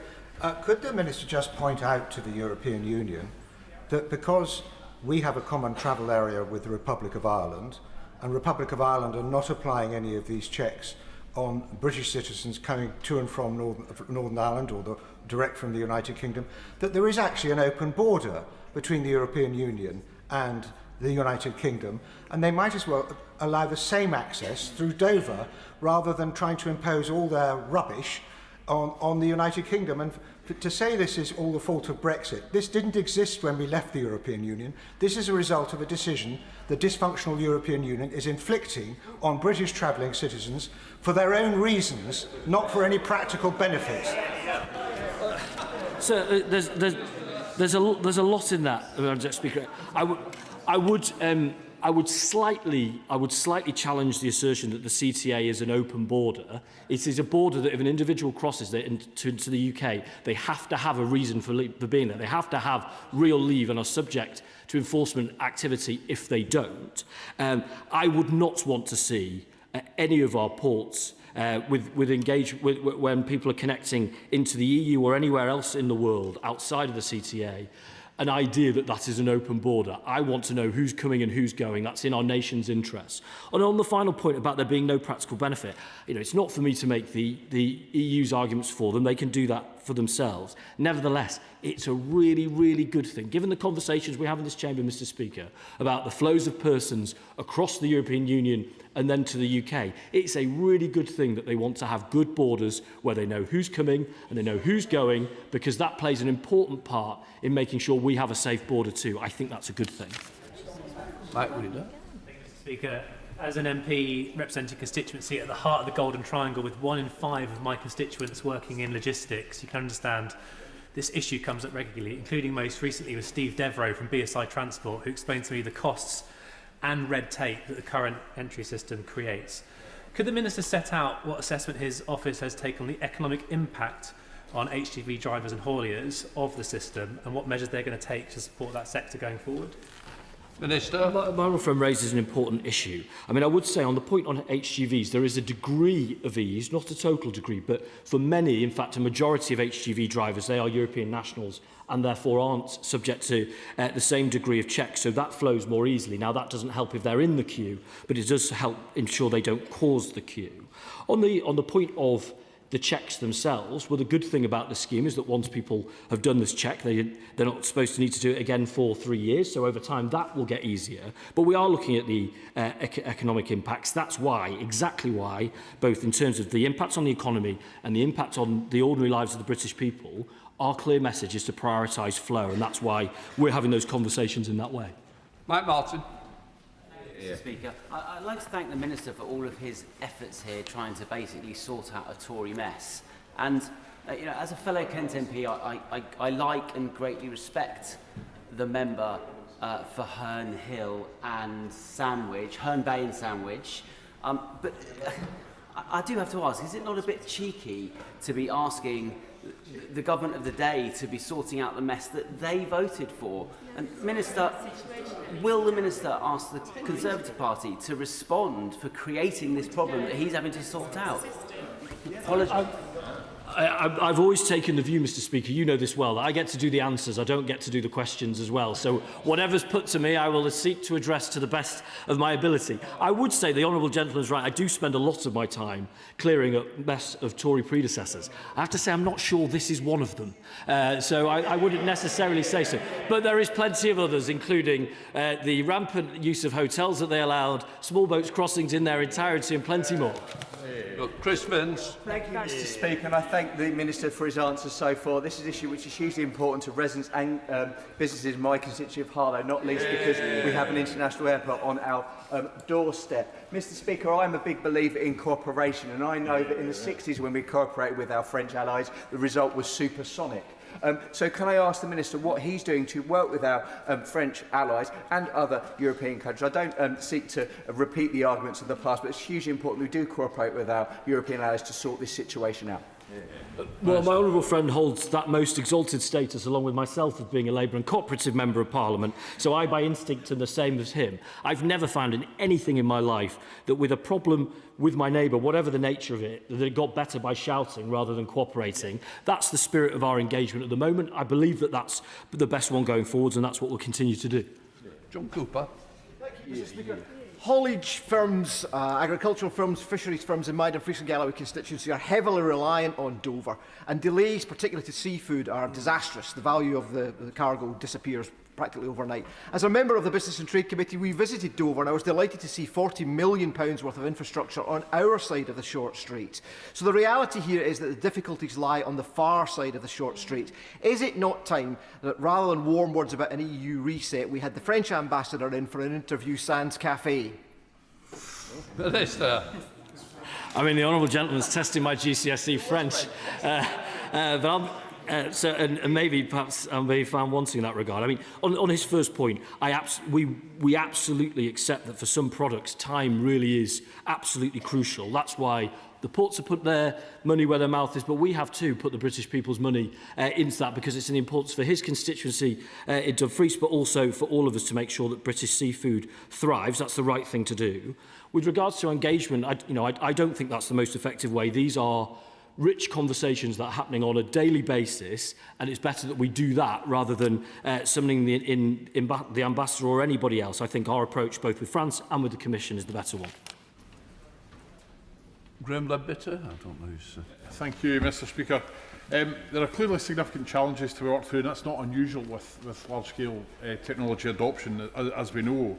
And I welcome the fact that the government's working hard to find these trigger points that where measures will be reduced or where they'll be suspended for periods to try and keep queues to a minimum. But there are two areas I think that the government could do a bit more with. Doing even more to promote the official travel to Europe app that might help with some of the delays.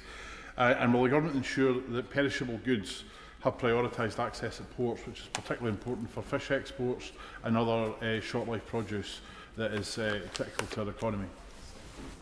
I'm grateful for that. I mean, on the point on short-use freight. As I say, sometimes as a result of the nature of who's driving it, that in itself can make it easier. It is a challenge in terms of prioritisation, because my fear, as I've said to honourable colleagues, is that for vulnerable individuals in cars for long periods of time, there's a very good reason for their prioritisation too, which is flexibility, as I've said, within KMRF's plans. So there is a real challenge about finding that, because many, if not most people, have got a good reason to be moving through at the quickest possible pace. We want everybody's flow to be as good as possible. He makes a really important point on travel information. We need people to avail themselves of that information at early points to plan their travel, particularly the amount of time they need to leave.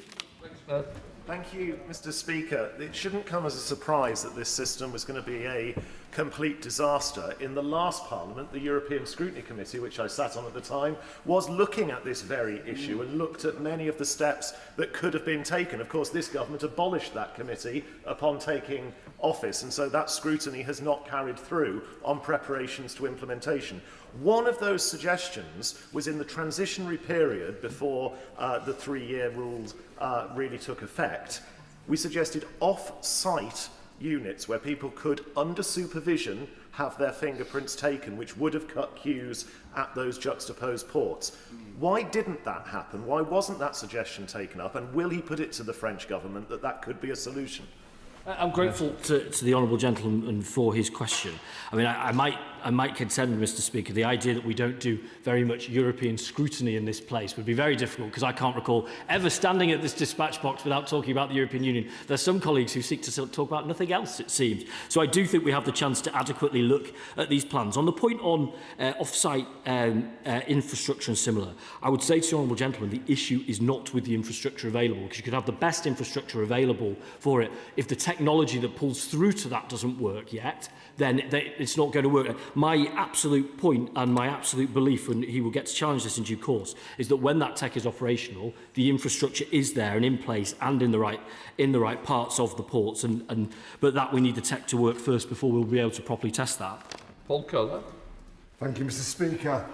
Can I say to the Minister, despite the unholy alliance between him and the Tory front bench, this is clearly a product of Brexit. I visited Dover with the Home Affairs Committee last week.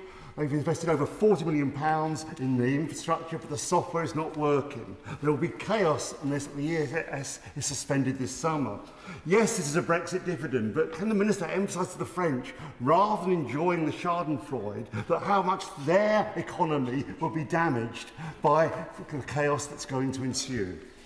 I mean, I'm grateful for that point. On the point on alliances, I've always taken the view in this chamber, Mr. Speaker, that if I agree with somebody, I say I agree with them. If I disagree with them, I say I disagree with them. And it doesn't really matter which party or what part of the UK they come from. I think that's in all of our constituents' interests. On the Brexit point, he's heard my answer to that. I mean, but what I would say, whatever the well-meant and different positions we may hold, if we went, one thing I know for certain, if we went tapping on people's windows if they are in queues and said, by the way, you know this is about Brexit, I don't think that they would consider that a suitable or sufficient answer from their leaders. On the point on the French, I don't recognise the schadenfreude point, because I haven't heard that in this debate. And it's certainly not the view of the government. We see these things always with our neighbours as shared challenges. We have what we think is a very important way forward, and those are the conversations we're having with our neighbours. David Mundell. Thank you, Mr. Speaker. Can I firstly echo the previous point which was made about the Scottish holidays having already begun, and the need to focus in on the holiday hotspots, if I can use that expression, such as the Spanish islands, the Greek islands, in order to ensure travel is made easier as possible for Scottish travellers. But can I also raise the issue of coach travel? Many people travel by coach. So what assessment has the Home Office made of the impact, not just on the passengers, but on coach drivers of the EES?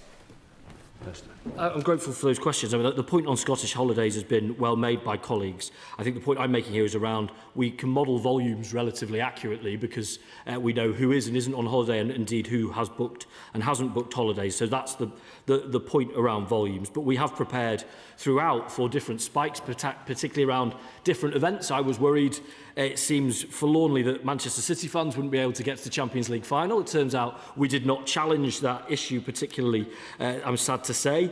On the point on coaches, this is very important, both in terms of the passengers, but as he says, the drivers, because that is a heavily regulated profession. That means there are hard and fast rules about what those individuals can and can't do. Those coaches and those coach companies are well placed in this regard. They do this routinely. It's their business. So them having that preparation, that planning, those are the conversations we're having with all sorts of transport carriers. Carla Lockhart. Mr Speaker, yesterday in a Northern Ireland Affairs session it was revealed by Mr Eddie Montgomery, a senior Home Office official to the Right Honourable Member for East Belfast, that the focus of this government is purely on the ports.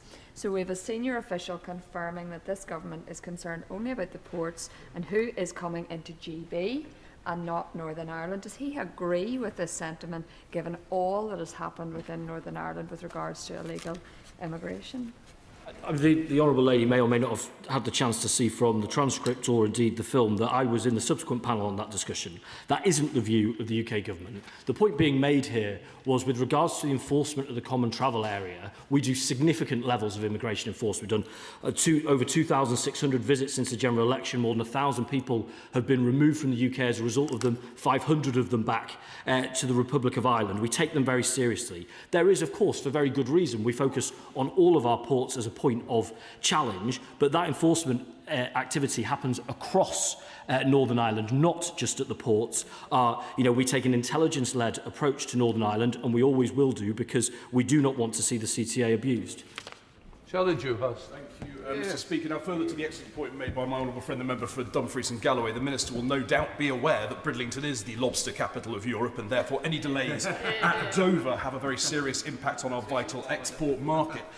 But I want to address the wider issue of tourists this summer, and whether the Minister agrees that other countries like France, like Spain and like Portugal should follow the lead of Greece and delay the implementation of the EES system until such time it is fit for purpose. Well, first of all, I commend Bridlington's lobster industry. I have to say that was a new one to me, but I'm going to correct that error at the first possible opportunity. That is, of course, the ultimate lifetime product, I would suggest, in seafood. I'm stretching my seafood knowledge to some degree, and we're therefore very aware of the impact on Bridlington's seafood industry. On the point on member states using their flexibilities, I do share that. I want to see, and these are the nature of the conversations we're having, yes, with France, but with the Commission and across EU member states, that they use flexibilities to prioritise flow, and I think that's the right thing to do, and I think all colleagues would agree there. Pete Wishaw. Mr Speaker, it's the 10-year anniversary of leaving Brexit, but you barely know anything. There's been absolutely no celebrations whatsoever, no carrying the honourable member for Clapdown shoulder high down the mall. There's been no celebrations about how we spent all that extra £350 million per week. But here we have it. The Brexit birthday present after 10 years, a miserable start to people's holidays and our business being disrupted. Scotland didn't vote for the Brexit. Scotland wanted nothing whatsoever to do with the Brexit. So why are Scottish holidaymakers getting caught up in this? And what is he doing in order to try and alleviate some of these situations? Well, the Honourable Gentleman's heard what we're doing. We're engaging with our partners across Member States and the Commission to make sure that they prioritise flow over compliance. That's the right thing to do. He raises very important points about Brexit. These come up frequently in our discussions. He will have heard me say, may well have heard me say, there is, for example, challenges that I deal with on a daily basis, such as access to data and information, that we are seeking to add back as part of the UK-EU summit, that we doubtlessly are missing and is an impact of the decision that the British people took there. I'm just not sure that this fits into that, because we'd be having this conversation in some form anyway, either way. Dr Alping. Thank you, Mr Speaker. It's clear that the UK-EU Reset Summit that was initially scheduled for July and now delayed to October, that cancellation has not cancelled the problems that summit was, at least in part, designed to address. So I wonder whether the Minister might in fact suggest an interim emergency summit to deal explicitly with this issue, to bring together the French and the European Commission to try and resolve this issue before we hit peak summer season. And if he is willing to organise that summit, could he also raise the case of UK hauliers who are reporting inconsistent scanning of exit from the Schengen area and real fears that their 90 and 180-day entitlement is going to be artificially run down because of that inconsistent scanning, because that's going to have a profound effect on our economy. Well, the Honourable Gentleman provides me perhaps with greater power than I have with regards to convening international summits. I would say, this is something that's taking place outside of that process anyway. These conversations are happening every day, but I also know that my right honourable friend, the Home Secretary, next week is with European counterparts, and EES is on the agenda for that. So that work is going on. With regards to the inconsistent scanning, I'm concerned to hear that. I know that that has a profound impact on the business or on workers. If there are examples, I would be very keen to look at it to make sure that people aren't being affected in ways they shouldn't be. That completes it with Jim Shum. First of all, can I thank the Minister very much, always for his positivity in his answers. He usually, and always is fairly successfully, tries to calm us when it comes to these questions. Whilst the Home Office scrambles to put kiosks into English ports, what specific targeted measures is the Minister putting in place at our own Northern Ireland seaports, such as Belfast and Larne, and at our airports, to stop them? To stop this EES loophole from turning Northern Ireland into a magnet for illegal, on-track transit into the rest of the United Kingdom. Thank you. Minister. Well, it's important to say, Madam Deputy Speaker, that of course at those ports there will not be EES checks. The only EES checks taking place on UK soil are at the juxtaposed ports that I've talked about. Nevertheless, I am very, very interested in the travel arrangements and the good holiday arrangements for people of Newton Ards and the rest of Strangford, and that's really important that when they get to their destination they're able to flow through, and when they come home they're able to flow through. That's why we're having those conversations with all member states along that basis. And then similarly, he will have heard the changes and flexibilities we're doing around our domestic e-gates to make sure that when his residents get home they can get through their ports more quickly. Can I thank the Minister for his responses this afternoon? I will allow a couple of moments for the front benches to swap over.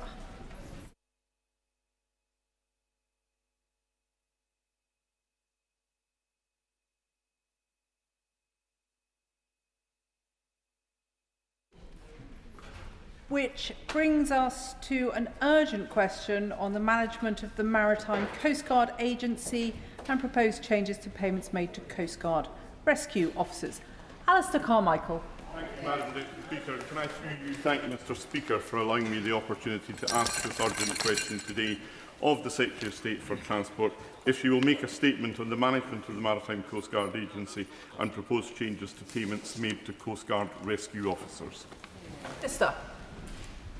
Thank you, Madam Deputy Speaker, and may I begin by thanking the Right Honourable Member for Orkney and Shetland for bringing forward this urgent question on what is an incredibly important matter.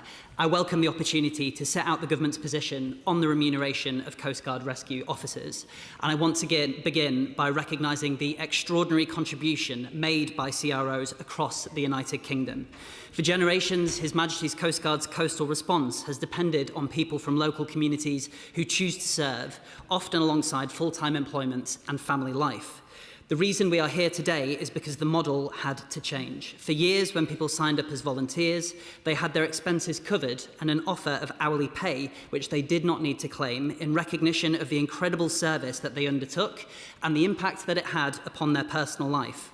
The Court of Appeal judgment clarified that this payment overwhelmingly shifted what many considered to be a volunteer relationship into a work-wage bargain, and that this in turn conferred worker status. Everything we have done since then has been to respect that judgment, to understand what we do next, and to allow CROs to continue fulfilling their vital public service and retain operational capacity. There is no perfect solution to this, but ultimately the volunteer model was judged at the time to be the better outcome for the service.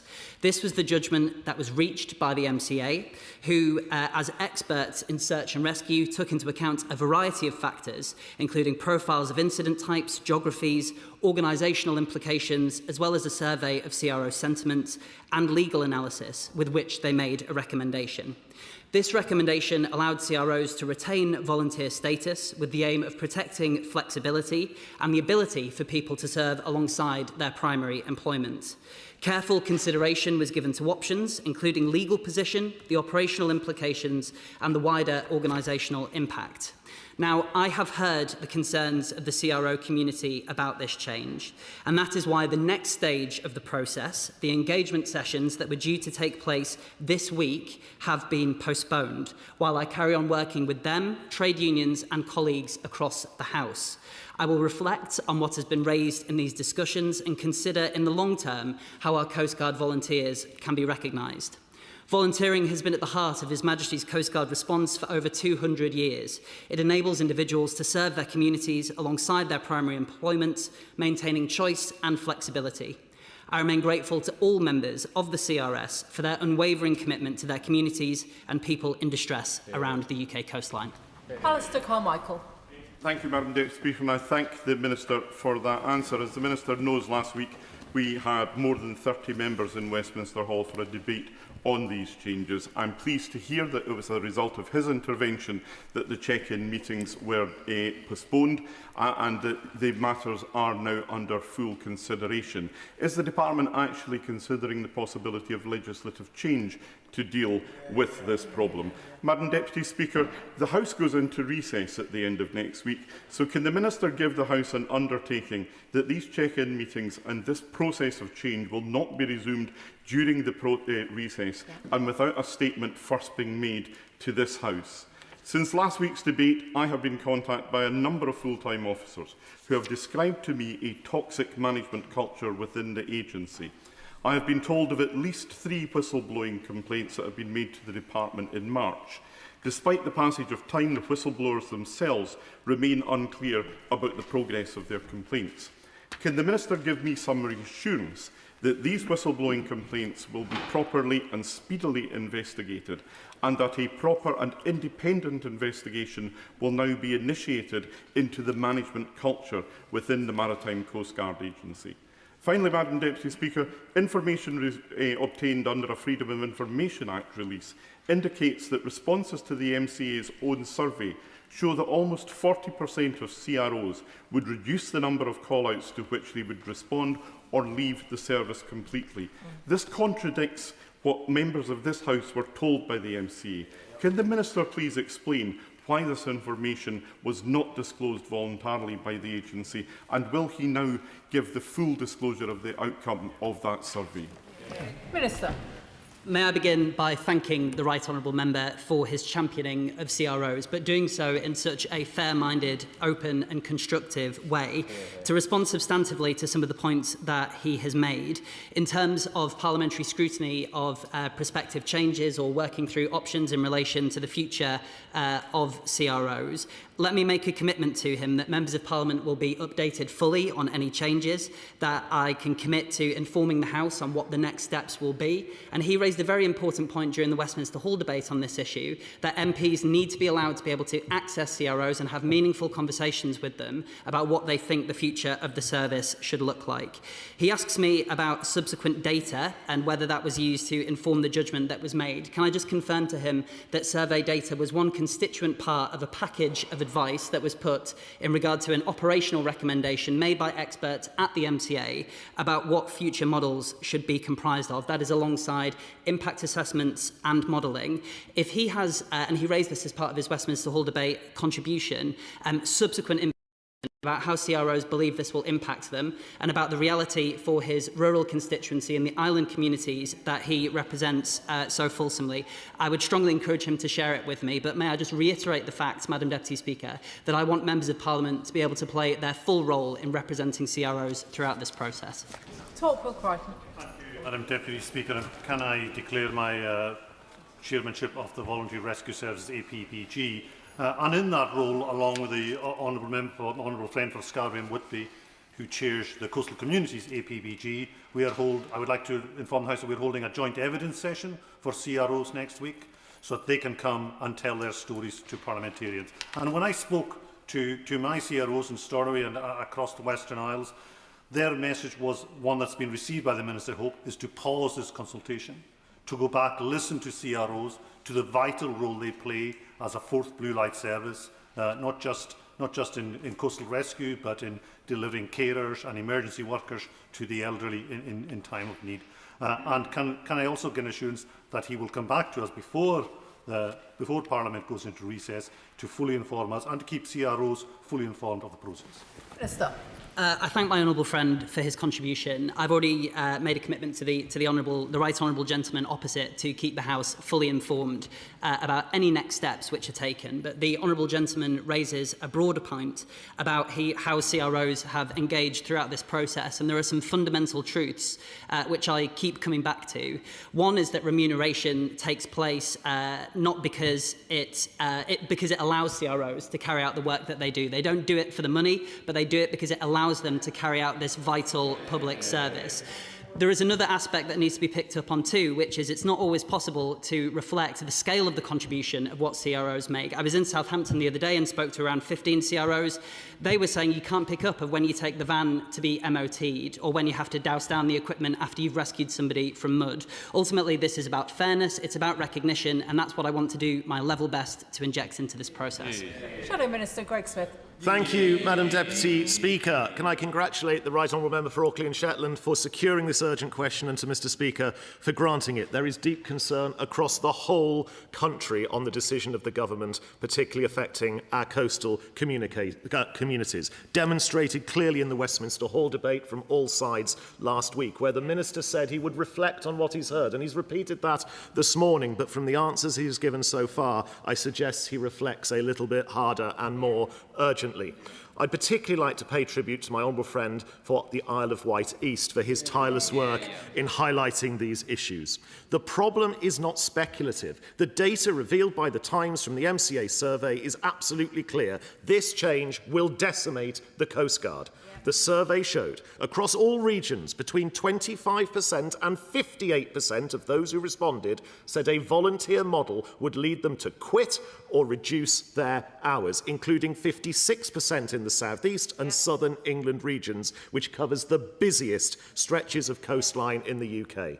A decrease in the number of Coast Guard officers at this scale would put people's lives at risk. It is that simple. However, despite knowing that this was coming for months, there appears to have been a complete failure from the department in appreciating and anticipating the impact of the decision. Why is that? Why was the impression given that even though it was a tough decision, the Coast Guard would be able to carry on as normal and that there was sufficient support for the changes? Can the Minister explain who within the department and the MCA knew about the revelations in the Times this week and how this was allowed to be shared by the MCA to members of this House in what can only be described as a questionable manner? The data is the data, not part of some sort of package. The first responsibility of government is to protect the public. But in this matter, I fear it has failed. As we look ahead and approach the height of summer, protecting our waterways is critical. So can the Minister answer a simple question? What is he going to do urgently and immediately to solve the problem? I thank the Shadow Minister for his contribution. In regards to what I'm doing personally to solve the problem, the reason that those consultation sessions are not going ahead this week is because I'm honouring the commitment that I made to the House last week in the Westminster Hall debate to respond to the concerns that have been raised by members of Parliament on a number of issues about the operational implications of the decision that was taken, about very serious concerns raised by the Right Honourable Member for Shetland and Orkney, as well as questions around parliamentary engagement with CROs and allegations being made that MPs were not granted proper access to be able to engage with CROs prior to this decision being taken. Those are all things of serious concern to me. They're the reason that this pause has gone ahead. I would question what he said in regard to the data standing alone in terms of the operational judgment that was made. I would reiterate the fact that a package of measures is put to enable us to make a decision based on impact assessments, based on operational evidence, and based on the surveys that he references. But the surveys only form a constituent part of how that process works. But the salient point remains that it is right to reflect on the concerns that have been raised across this House, to consider long-term options about what can be done to ensure that CROs feel valued and that operational capacity is not just retained, but is retained in every part of the United Kingdom, including in our rural areas. And that is what I'm committed to do. Alison Hume. Thank you, Madam Deputy Speaker. Can I declare my interest as co-chair of the APPG for Coastal Communities? I recently met with Coast Guard rescue officers from Ravenscar who are seriously concerned about the future of the service. These CROs bring decades-long experience and routinely respond to complex call-outs, including, sadly, involving suicide in my constituency of Scarborough-Whitby. As my honourable friend has mentioned, we are holding an evidence session next week in Parliament. And can I invite the Minister to attend and hear firsthand from the CROs about their fears for the future?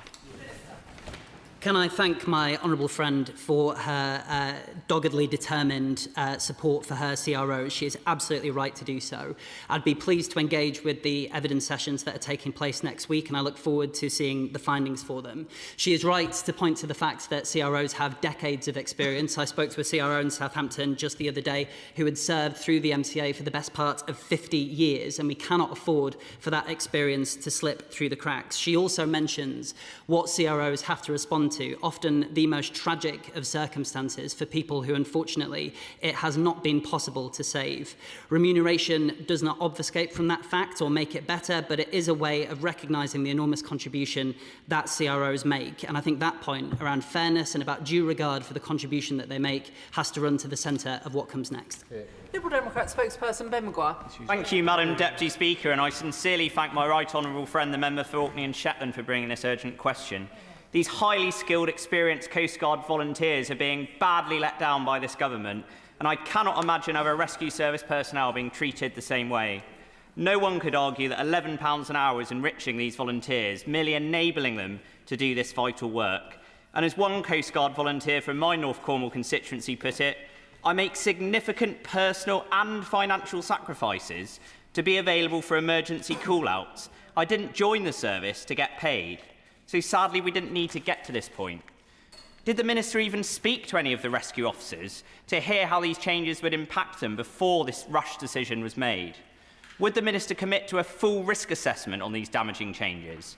And finally, will the Minister confirm the government is considering viable alternatives, like a statutory stipend system, passing legislation to exempt Coast Guard workers from this worker status, or even just embracing the worker status of the CROs?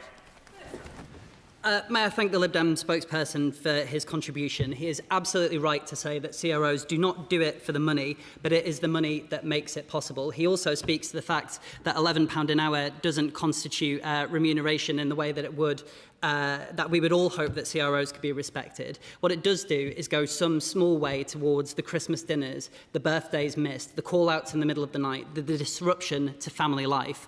And that is a part of the CRO experience which I think needs to flow into our decision-making in this space, and was certainly reflected to me when I spoke to the 15 CROs that I did in Southampton the other day and learned about the lived experience of how they are processing these changes. He asks me about risk, about mitigating risk, and about operational certainty. I can confirm to him that operational impacts were carefully considered in the advice that was put to me. That modelling has been done, and it's informed as part of a package of data alongside the survey information, which allows the MCA, who are the experts who are there to advise on what the operational impacts would be, of what the reality of the situation is.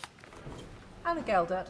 As Madam Deputy Speaker, I thank the Minister for his continued engagement with me and with other members, but given this unique nature of the Coast Guard Rescue Officer role and the extraordinary commitment that they show, including my own area of South East Cornwall, to respond at all hours, will ensure that the Department undertakes a comprehensive assessment of all viable options so that the Government can reach a fully informed decision that is right for both Coast Guard Rescue Officers and the communities like mine that they serve with such dedication. Minister. My honourable friend gives me an opportunity to reiterate the fact that CROs and their lived experience and their views on these changes must run to the heart of what happens next. That is why the meetings that were scheduled to take place this week are not taking place this week, because I want to take the time to reflect on what honourable members have told me, and also what CROs have had the opportunity to tell me about how these changes will affect them. That is nowhere more important than in the rural community like the one that my honourable friend represents. And just to build on that point, as the MP, she should be able to engage with her CROs on this matter where it is most convenient, including if that is at the station itself, so that she can represent them. And that is as well as making sure that trade union representation is also factored in to ongoing engagement with CROs, so that we can make sure that we get the details right. Joe Robertson. Thank you, Madam Deputy Speaker. The boss of the Maritime Coast Guard Agency told MPs in person that 93% of CROs surveyed were happy with moving to an unpaid volunteer model. That was false. The survey data shows that in many areas across the UK, nearly half would reduce their hours or quit. I'm amazed he has any confidence in the boss of the MCA.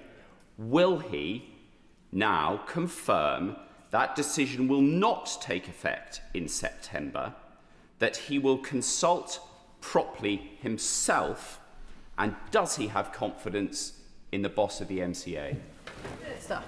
I thank the honourable member for his question.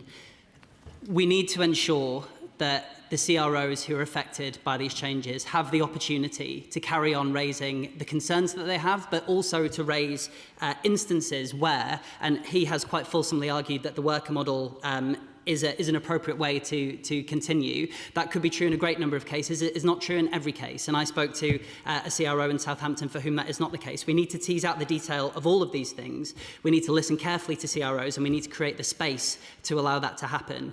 I'm not going to say specifically what the options are that I may or may not take in the coming days, but what I'm doing by pausing the sessions that are meant to happen this week is creating the space to be able to weigh up those options dispassionately and make sure that we can get them right so that CROs can continue to share their views and we can take decisions which reflect the incredible contribution that they make.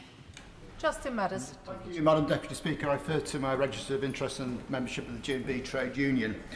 I'm sorry to say that it beggars belief that the response of a Labour government to a court judgment confirming workers' rights is to run in the opposite direction in some perverse form of fire and rehire. I hope that the Minister can be clear that that is not what we stand for and that he will do his utmost to address that situation. But there is a wider point here, isn't there, that too often we see ambiguities in employment status dealt with by the courts on an ad hoc basis. Isn't that a reason for us to get on with our manifesto commitment to move to a single status of worker? Minister. Well, my honourable friend has a lot of experience in this House on making sure that workers and their rights are protected. The characterisation of the situation which he made at the beginning of his remarks is one that I could not reject more strongly. Changes to the Coast Guard Rescue Service operating model are a result of a legal judgment which meant that the current model could not legally continue. What we are attempting to do is maintain a system whereby CROs feel valued at their work, feel motivated to turn up and to carry out their shifts, and that the fairness that is inherent to that is respected and carried out. That is exactly why I have postponed those meetings this week. That is why I'm creating the space to hear directly from them about their concerns and to get the detail of this right. Ian Room. Thank you, Madam Deputy Speaker. The MCA have told MPs that they have data to back their claim that CROs would rather be volunteers than employees. Can the Minister confirm if these findings can be shared? Because this has a massive bearing on the MCA's decision and may greatly undermine the essential lifeline Coast Guard rescue officers provide to coastal communities like mine in North Devon. I understand that for the honourable gentleman, it is not an option to have a Coast Guard service that works effectively. It is an absolute necessity to protect people in his coastal community. What I can say to him is that we are going to continue to engage with CROs. One of his colleagues in the Westminster Hall debate asked me what information could be shared. I made a commitment that I would go back to my officials and ask that question, and that is something that I'm currently working through.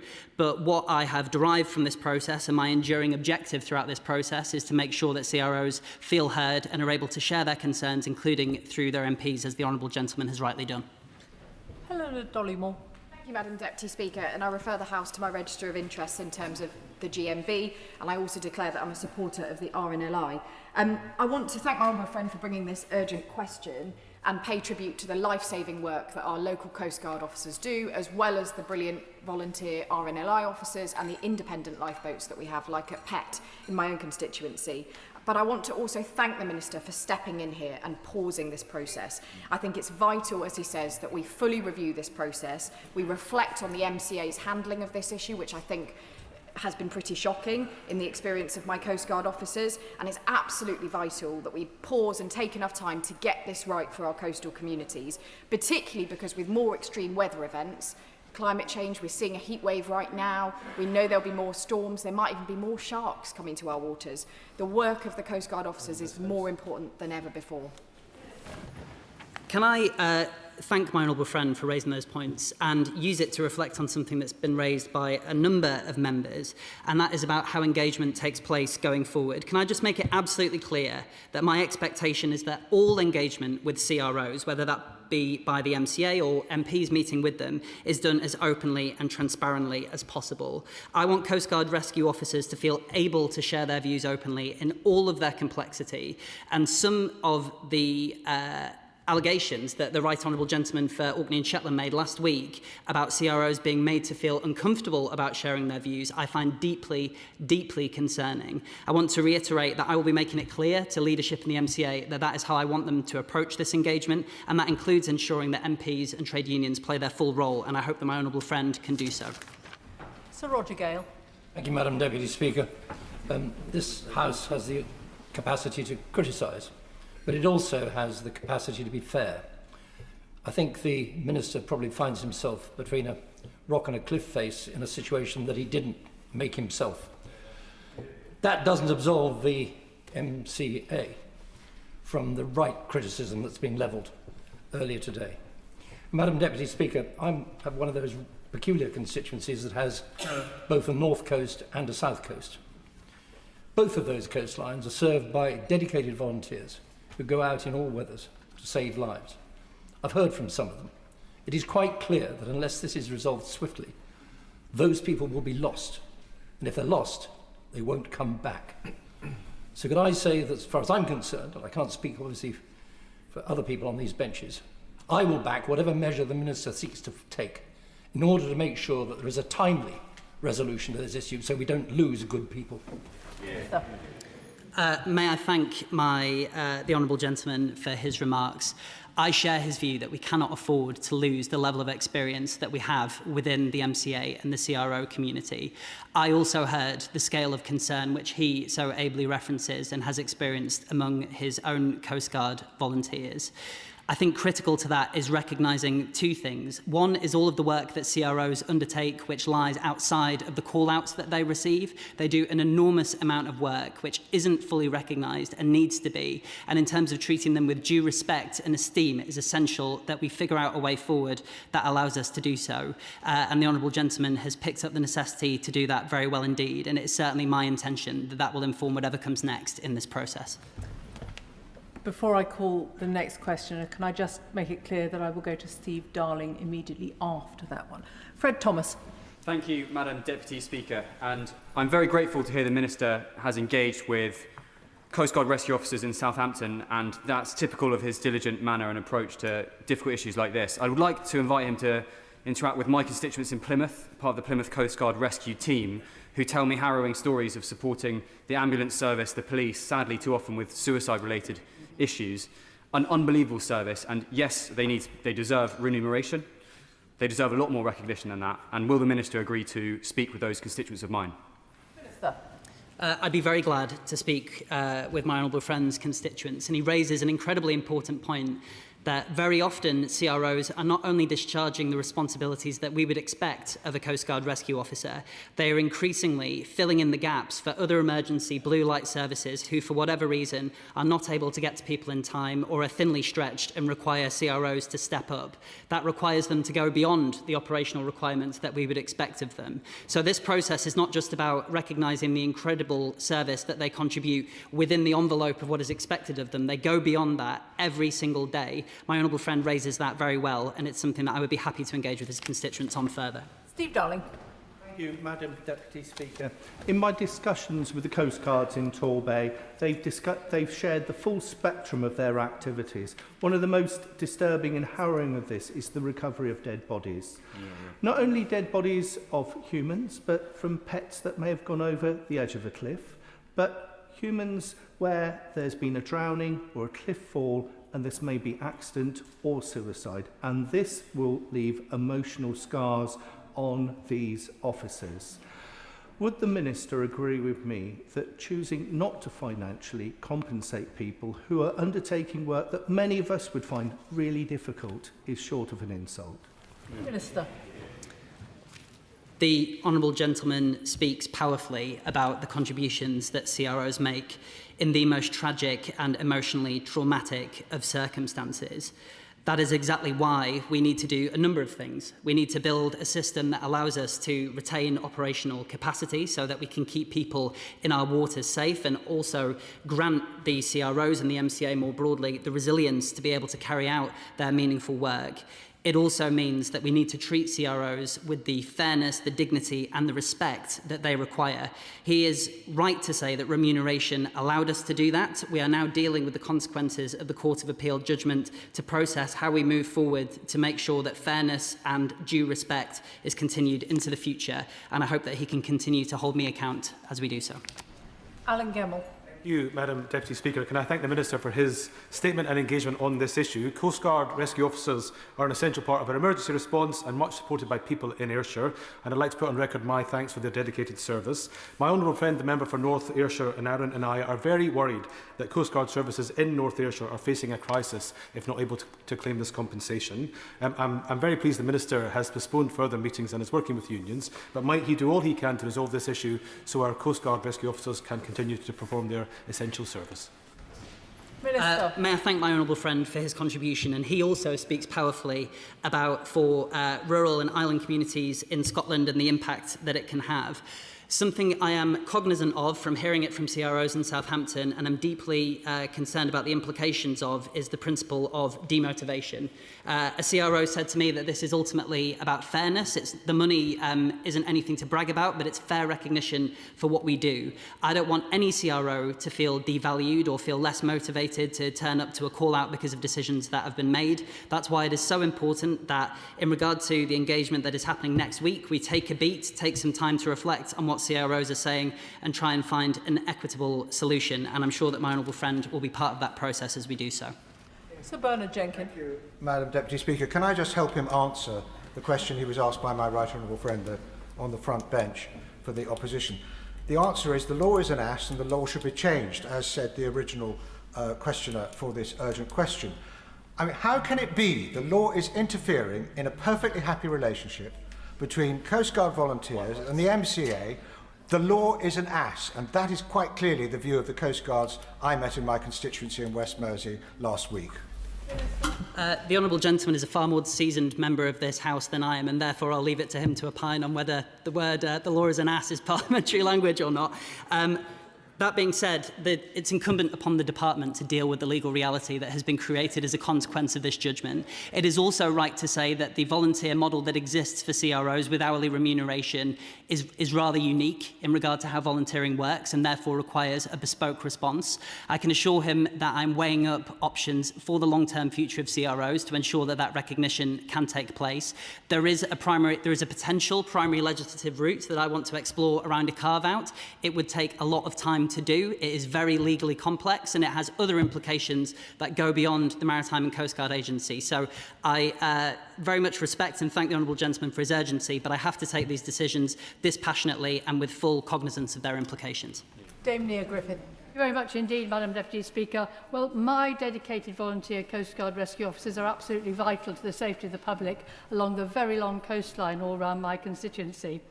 But can the Minister tell us what response he expects the Maritime and Coast Guard Agency to give to the formal written request by the GMB Union for collective bargaining purposes and voluntary recognition? Minister. Let me thank my honourable friend for that contribution. I've already been very clear from this dispatch box that I not just want but expect the Maritime and Coast Guard Agency to allow trade unions to play their full role when it comes to working with CROs to articulate their vision about what they want the future of the service to be. I do not feel it would be appropriate for me to comment on negotiations between a trade union and their employer in the way that she expects me to, but I'm very clear in my expectation that trade unions must be allowed to play their full role in this process. Christine Jardine. Very much, Madam Deputy Speaker, and can I thank my right honourable friend from Orkney and Shetland for bringing this urgent question forward. My constituents in Edinburgh West, around South Queensferry, where we have a lifeboat, have written to me in great numbers concerned about the service. The service in South Queensferry is not like many of the others that have been mentioned. It's not rural, it's not Highland, it is largely suburban, and it patrols an area under 3 very large bridges, and there are a lot of tragic incidents that they have to deal with. The Coast Guard there have told me that they are concerned about what might happen as a result of these steps. So when the Minister is speaking to people, would he come to my constituency and hear what they've got to say and hear what the community have got to say as we hit peak tourist season? Minister. I'm very happy to engage with the Honourable Lady's constituents on this matter, and I thank her for so robustly defending them in this House. She is right to say that we've spoken a lot about the importance of CROs to rural and island communities and about coastal communities. She brings an incredibly important perspective about the implications of this for cities, especially as we look toward the summer period and to peak tourist season. She is right to point to the fact that that will build as an issue over the summer. These changes, of course, when they originally announced, were due to be implemented in September. That is not to say that I'm not cognizant of the fact that there could be implications in terms of people feeling demotivated about their willingness to come to a call out before then. That's why it's really important that we take the time to re-engage with CROs, such as the one in her constituency, to talk about what the long-term options are. Lorraine Beavers. Thank you, Madam Deputy Speaker. Fleetwood and Lytham Coast Guard have been officially recognised as the two busiest in the UK. I want to place on record my thanks for their amazing dedication to keeping our people safe. Will the Minister reassure the House that the GMB Union and volunteer Coast Guards will be fully consulted at all stages, and that communities like mine in Blackpool North and Fleetwood are not going to be put at risk? The safety of the public and the operational capacity of the Maritime and Coast Guard Agency are of the utmost importance to the government, and CROs feeling like they are respected and able to play their full part in that process is what facilitates that, and that is what I am so determined to try to achieve. The Honourable Lady is right to push me on the question of trade union involvement in that process. My expectation is that trade unions should play their full role in representing their members. Alison Griffiths. Thank you, Madam Deputy Speaker. Last week, I met Paul Greenwood of Selsey Coast Guard, part of a team of CROs which covers my Bognor Regis and Littlehampton constituency. The court ruled that Coast Guards can be workers when paid for duties. It did not order ministers to scrap payments. So can the Minister tell me what lawful alternatives were considered, why the impact assessment has still not been published, will he publish the MCA's survey, and will he pause September's change whilst considering an approach that will not risk gaps in emergency cover when coastal communities like mine dial 999? May I thank the Honourable Lady for her contribution. I've been very clear from this dispatch box that I'm tasking with my officials with discerning which information can be released in relation to the questions that she raises. It's critically important that MPs are able to engage fully in this process and hold me to account as they do so. Like I said previously at the start of this statement, ultimately, we had to comply with the judgment that was passed down by the Court of Appeal. That mandated the need to change the current operating system with which, if we carried on implementing, we were not being compliant with the law. The question now is what comes next and what the long-term options are, and that is something that I'm committed to exploring with members across the House. Tom Hayes. Thank you, Madam Deputy Speaker, and I draw the House's attention to my register of interest as a GMB member. I recently met Coast Guard rescue officers in my own office, and they told me how they respond in all conditions, they respond at all hours, they drop everything to save life, and they're often out of pocket to provide that public service. So can I ask the Minister to consider all options, including carving out an exemption when it comes to HMRC, and can I also take this opportunity to encourage all CROs to join the GMB union so that they can care for their needs, particularly given the recent concerning allegations in a national newspaper about the MCA, who I believe are not being straight with the government. And can I close by asking the Minister to thank the Coast Guard rescue officers in Bournemouth East for all that they're doing to save life. Minister. I thank my honourable friend for his question. Coast Guard rescue officers in Bournemouth East carry out an incredible service on behalf of their local community and their country to keep the public safe, and we thank them deeply for their service. I can confirm to him that we are looking at a range of options around what comes next. He must play his part in that process as we do so alongside trade unions. But what I would just reiterate is that I want CROs to be able to feel like they can fully and frankly contribute their views about what the implications of this decision are, especially now that more time has elapsed, which allows them to properly consider the full range of how this might impact alongside primary employment and other considerations. I would encourage him to share that with me, and let's all collaborate in this process to make sure that CROs' voices are heard. Graham Ledbetter. Thank you, Madam Deputy Speaker. In my own constituency, we have Coast Guard rescue services operating in Nairn, Birkhead and also at Gordonston School. One constituent who works the local team said after September the cost will fall entirely on myself or my small business employer. This is not right. And they went on to say that the changes will force me to no longer be available for call-outs during working hours. They also went on to say that they don't do the role for financial gain, that a small amount of remuneration enables those of us who are employed to respond to emergency call-outs without suffering financial loss during a cost of living crisis. Will the Minister give an assurance on 2 points, that the changes will not be made until we are collectively satisfied that these volunteers have been treated fairly, and that what is an emergency service that is life or death will not be diminished as a consequence of them? Hear, hear. The situation that the Honourable Gentleman describes from a CRO in his constituency is exactly what I want to avoid. He's also right to point out that a number of CROs who I spoke to the other day are small business owners, and we appreciate how hard they need to work, often with small margins, to keep their businesses running. And it takes us back to that point that remuneration is not something to brag about in terms of the level that it is, but it does allow CROs to do their job, and it's incredibly important that we are cognizant of that. In terms of having the opportunity for all of us to play our role in engaging with what comes next, that is something that I am very, very keen to facilitate, and it goes back to the point that I made to the Right Honourable Member for Orkney and Shetland about making sure that MPs are kept up to date on what all of the latest steps are in this process, and that they can play their full role in holding me to account so that we get this right for CROs. Alan Mack. Thank you, Madam Deputy Speaker. Hayling Island Coast Guard Rescue Team provides a vital service in the Havant constituency on the south coast. They fear that the MCA's proposal will have a massively detrimental effect on local recruitment and retention, particularly from the island. How will the Minister ensure that CROs are properly consulted, and will he come to Hayling Island to meet the CROs who do fantastic work? Minister.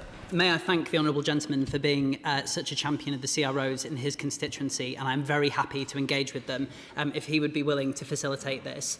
Making sure that CROs are able to share their views fully and frankly is incredibly important to me. The way that I am attempting to facilitate it is by making it very clear that my expectation for the MCA leadership is that they give CROs the space to engage fully with me and with their local members of parliament, with their trade unions and with their local leadership, so that we can get a clear picture of what their view is on how these changes might impact their operational ability, so that we can all work together to find an equitable solution to this challenge. Caroline Bowden. Thank you, Madam Deputy Speaker. I have 4 Coast Guard stations in South Devon: Kingsbridge, Dartmouth, Brixham and Bigbury, and hundreds of volunteers, many of whom have written to me with concern over these changes. Kingsbridge have been out 34 times this year. Last Friday night they were called out at 1 a.m. They spent all night rescuing 3 people from a vessel that had got stuck in the mud. These people wake up in the middle of the night to go out to rescue strangers who they've never met. Now, the Minister says he's considered several options. Has the government done a full risk assessment on the resilience, the long-term resilience of the service if these changes go ahead? If so, will they publish it? And has he considered changing the law so that there can be a call-out charge which is classified differently with HMRC, so that they can continue as volunteers but continue to be remunerated for their dedicated service? Minister. Madam Deputy Speaker, when I was in Southampton a few days ago, it was explained to me the intricacies, the difficulties and the horribleness, ultimately, of mud rescue.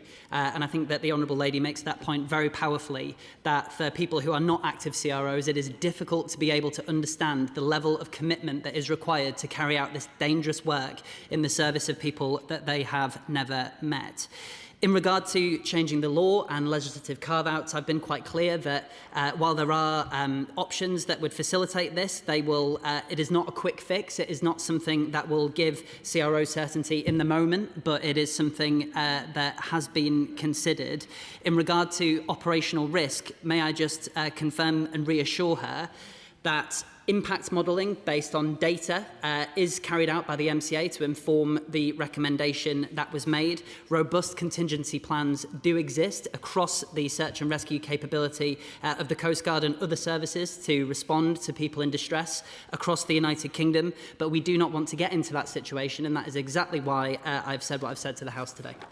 James Wild. Thank you, Madam Deputy Speaker. Coast Guard rescue officers I've met from Hunstanton responded to 150 emergency shouts last year, and the small payment helped them to perform this role for locals and visitors alike. But with 50% of officers in East Anglia saying they would quit or reduce availability, is the Minister really prepared to take responsibility for the risk to public safety, or will he simply stop these changes from coming into effect in September now, whilst we work on a long-term solution? Minister. Madam Deputy Speaker, this is a process that we need to work through strategically and methodically to ensure that we are taking the right decision based on data and the lived experience of CROs. That is why I've paused the engagement this week to allow us to get a better read of that situation more clearly, and that will inform my approach going forward. Ben Lake. Speaker, can I firstly thank the Right Honourable Member for Orkney and Shetland for securing this important urgent question. The Coast Guard rescue officers from Ceredigion and Preseli that I've spoken to in recent weeks have all shared a common concern. The first being that as many as half of their colleagues in the Coast Guard service will reconsider their positions should this new proposed model come into effect. And secondly, just as important, is the impact on partner emergency services. And so, with regards to some of the statements that the MCA leadership have made on the operational impact of these changes, could the Minister ensure that these assessments and these modelling are made public so that we can properly scrutinise them and have confidence that we understand the consequences of this decision before it is made?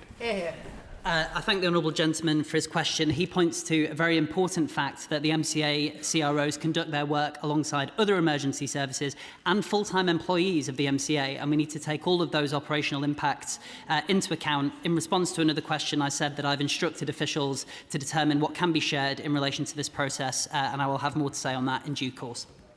Charlie Dewhurst. Thank you, Madam Deputy Speaker. Now, I'm sure the Minister will join me in paying tribute to the team at the Maritime Rescue Coordination Centre in Bridlington who keep people safe all the way from Northumberland down to Suffolk across 250 miles of coastline, 24 hours a day, 365 days a year.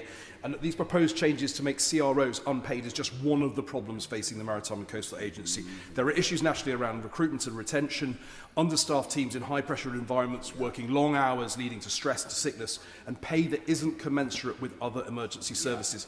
So can I ask the Minister to ensure that the agency is appropriately resourced, but also that the agency is putting that resource into the right place to ensure that our frontline teams have the tools they need? Minister. The Honourable Gentleman will know that both myself and my constituents are no strangers to Bridlington and what a wonderful place it is to visit, but that means that the CROs who work there to protect us need to be given the tools that they need to carry out their vital work. A broader review of the MCA is taking place, which will look at exactly the questions which the Honourable Gentleman raises, and I will ensure that he plays his part in that process so that we come to the right answers. Andrew George.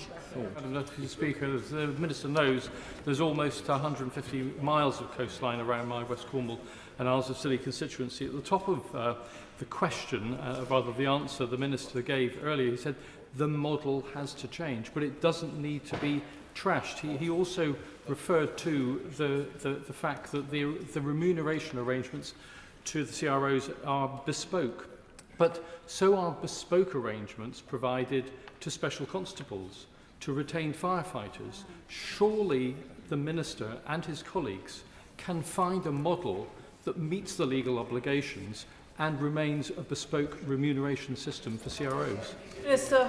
The Honourable Gentleman is right to point to the fact that there are a number of operative models for volunteers, and I can assure him that I'm looking at what the long-term options are to ensure that CRO's volunteering model is respected. We had an exchange in Westminster Hall about how the retained fire service model creates implications, but I understand the fact that he is just pushing me to have a broad lens on what the solutions might be, and I thank him for doing so. Graham Stewart. Thank you, Madam Deputy Speaker. On January the 2nd, Grace and Sarah Keeling and Mark Mark Ratcliffe, tragically lost their lives in the seas at Withensea. Through that day and late into the night, Coast Guard rescue officers fought in the most terrible conditions to save lives. They did so out of duty, not for remuneration.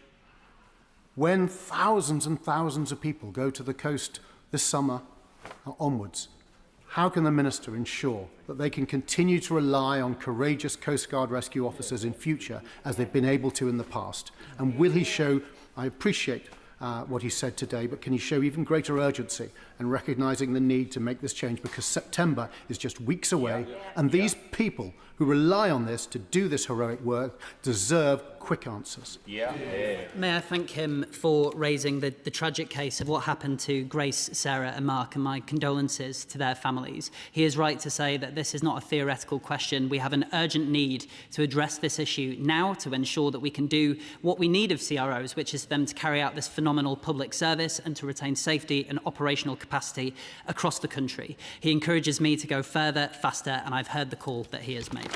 Jess Brown-Fuller. Madam Deputy Speaker, the Coast Guard rescue officers that I've spoken to in Selsey, in my constituency, do their job out of a real sense of duty. Many of them have done it for many years. It's not actually at all about the remuneration, but the reality is that some of them will have to take on additional paid work if they lose that very small amount of money that is given to them by the government to recognise their value. So I asked the Minister, will he please come to Selsey, which is an isolated coastal community, to talk to my CROs so that he can see the brilliant work they're doing, but also the value that they give that community.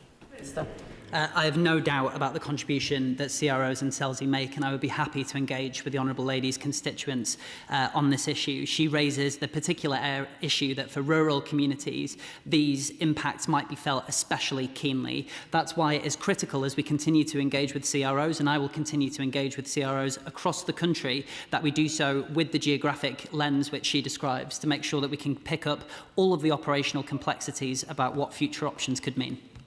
David Reid. Thank you, Madam Deputy Speaker. Now, in Exmouth and Exeter East, the local Coast Guard rescue team covers the ex-estuary, mudflats, tidal waters and busy open coastline, and it's called on when local people and visitors cut off by the tide, trapped in mud, in difficulty in the water or at risk of self-harm. Now, the Minister says that a move to an expense-only model is needed following the Court of Appeal judgments.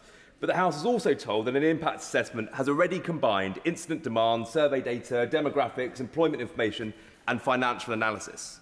So will he therefore publish that assessment as soon as possible, including any modelling for Devon and high-demand coastal areas such as Exmouth? And most importantly, Madam Deputy Speaker, can he guarantee that the charge will not proceed unless he is satisfied that he will not reduce Coast Guard rescue officer availability, weaken emergency resilience of communities such as mine? May I thank the Honourable Gentleman for his robust defence of CROs in his constituency and the incredible contribution that they make in his local area. I've already confirmed to the House that I've instructed officials to determine what can be shared to make sure that he is able to carry out his role of holding me to account and representing CROs. But in the meantime, may I just continue to thank the CROs in his constituency, who he is such a powerful advocate for carrying out their essential work. Vicky Slade. Thank you, Madam Deputy Speaker. This decision is clearly a kick in the teeth for brave people like Chris from my constituency of Mid-Dorset North Pool, who is worried that this will make the situation regarding their rights for whistleblowing worse. He challenged a bullying culture, was terminated and then denied his 20-year-long service medal. But this isn't about money, is it? Because the CRO's payments only equate to 1.5% of the agency's income. And while I understand my colleague from Cornwall's comments about on-call firefighters, has the Minister considered options like the allowances paid to counsellors, which do not confer any employment rights and which allow people to do this alongside their full-time employment? The Honourable Lady is right to identify the fact that for CROs, remuneration isn't something that is the reason why they volunteer, but it allows them to do that volunteering work. She points to a number of options around what future models could consist of. I can confirm to her that a range of options have been considered, and the reason that I have paused the meetings that are happening this week is to create the space to allow CROs' voices to be heard and for that conversation to continue. Marie Goldman. Thank you, Madam Deputy Speaker. Since October last year, I've been taking part in a scheme called the Parliamentary Knowledge Scheme, specifically for frontline services that comes from the auspices of Mr. Speaker. And as part of that scheme, we visited the MCA and met CROs, and indeed I took part in a training exercise about rescuing from muddy situations. So I know firsthand the fabulous work that they do, but of course they're not the only voluntary search and rescue organisation out there. Yeah. And I know that many other volunteer SAR organisations are very worried about the implications of this for them.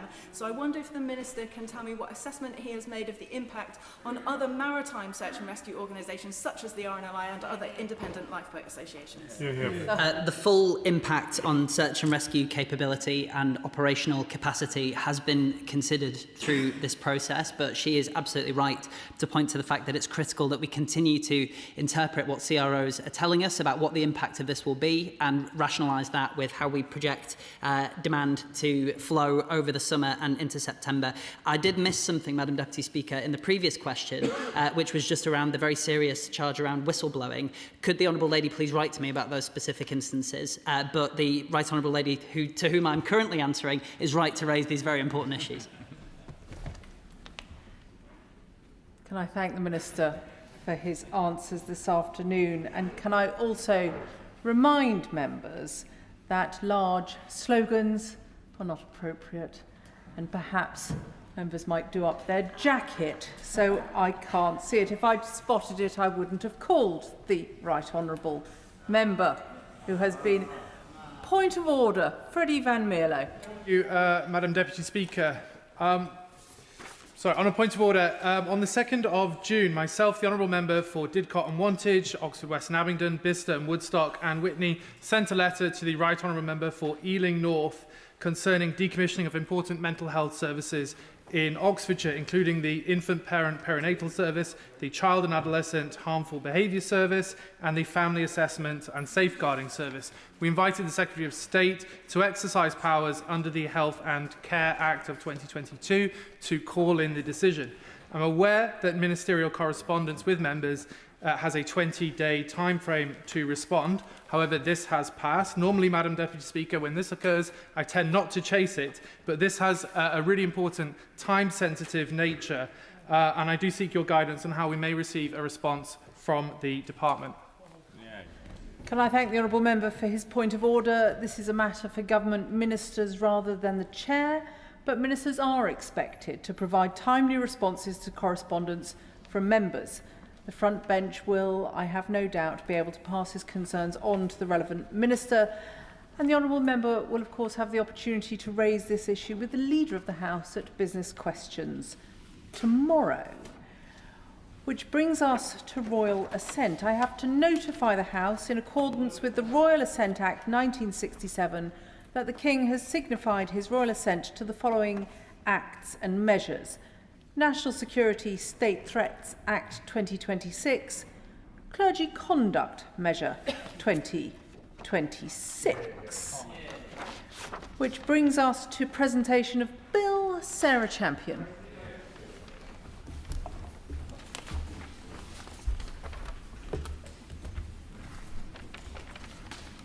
Public Procurement, British Goods and Services Bill.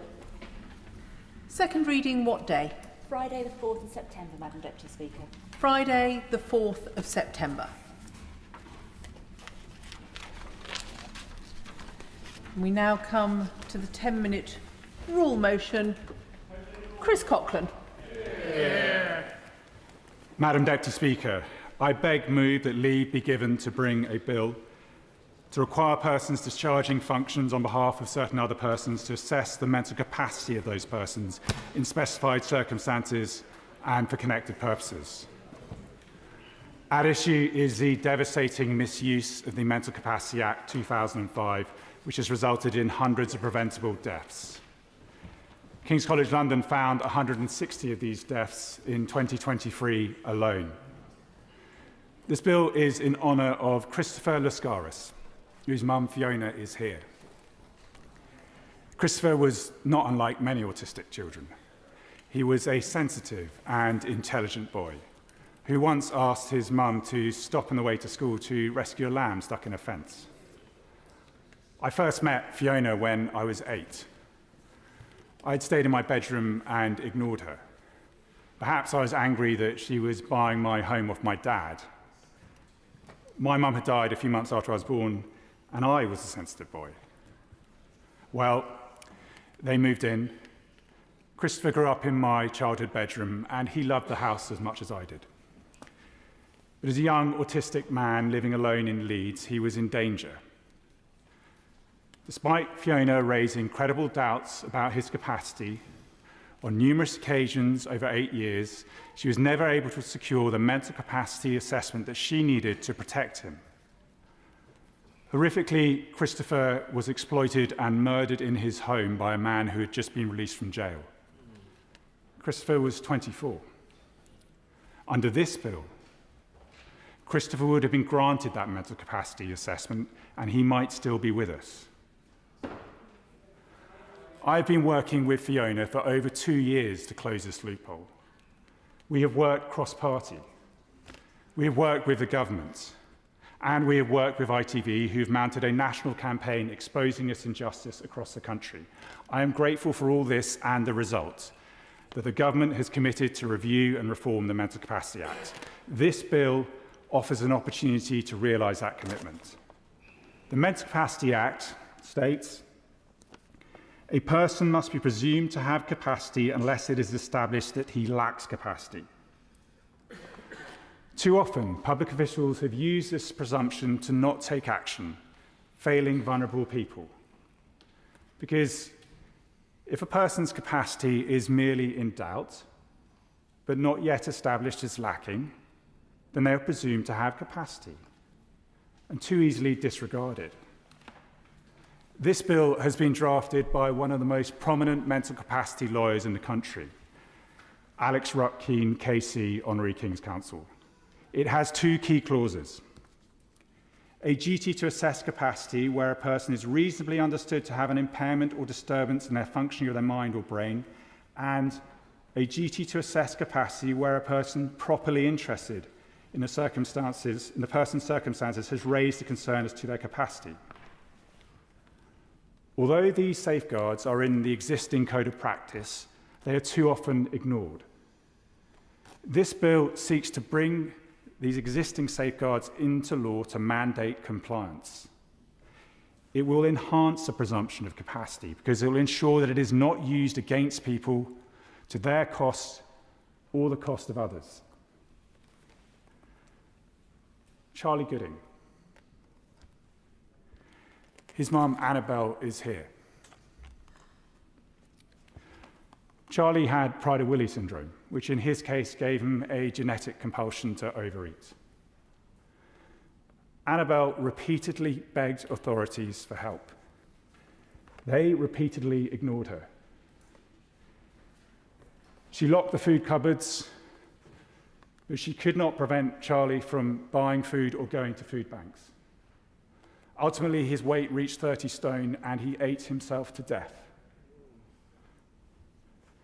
Charlie was 35. Under this bill, authorities would have had to grant Annabelle that assessment, and Charlie might still be with us. Harley Watson. His mum, Jo, is here. Harley was 12 years old when he died, after paranoid schizophrenic Terence Glover drove a car into a crowd of school children. Glover had told the police beforehand repeatedly in 999 calls that he intended to run over and kill school children. The police knew about his paranoid schizophrenia diagnosis and they knew about his impaired judgment, yet they took no action. Under this bill, the police would have had to have referred Glover for a mental capacity assessment, which might have saved an innocent 12-year-old boy. In 2014, a House of Lords Select Committee recognised the failures in the Mental Capacity Act. These past 12 years, Parliament has failed to act. The cost in lives lost is unimaginable. Amongst the hundreds of dead, Fiona lost to Christopher. Annabelle lost her Charlie. Jo lost her Harley. These three mums are here today, not only in grief, but also with the highest of all hope, to save lives. I commend their courage and this bill to the House.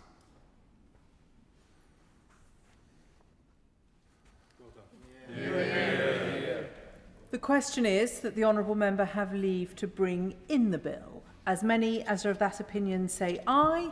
Aye. Of the contrary, no. The ayes have it. The ayes have it. Who will prepare and Who will prepare and bring in the bill? Madam Speaker, Ed Davey, Danny Chambers, Jeremy Hunt, Andy Slaughter, Florence Eshalamomi, John Grady, Wira Hobhouse, Liz Jarvis, Vicky Slade, Manuela Pertigalo, Ben Maguire and myself, Madam Deputy Speaker.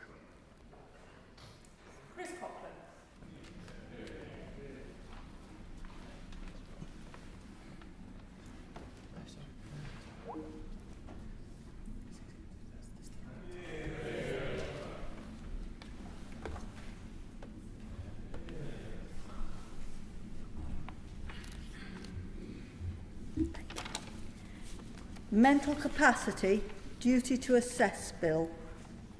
Second reading what day? Friday, 29th of January. Friday, the 29th of January 2027.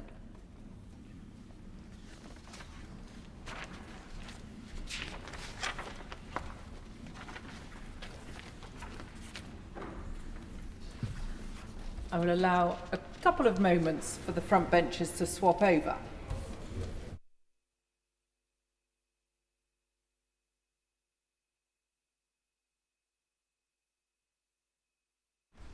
We now come to the backbench debate on UK rearmament and war fighting readiness. Mike Martin to move. Thank you, Madam Deputy Speaker. The key word of the motion on the order paper today is rapid.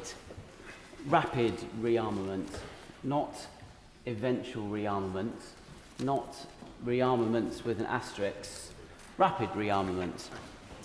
And the reason that that is the key word is because the clock is not ours to choose. So 3 weeks ago, before the Defence Investment Plan came out, the Prime Minister said, and I quote, "It is our intelligence assessment and the assessment of other countries in NATO that there could be an attack by Russia on NATO as soon as 2030. Madam Deputy Speaker, the deadline is not contested. Intelligence confirms it. NATO proclaims it. They are speaking of this in Ankara today, and our government accepts it. We must be ready by 2030. And this is why the Defence Investment Plan is so maddening.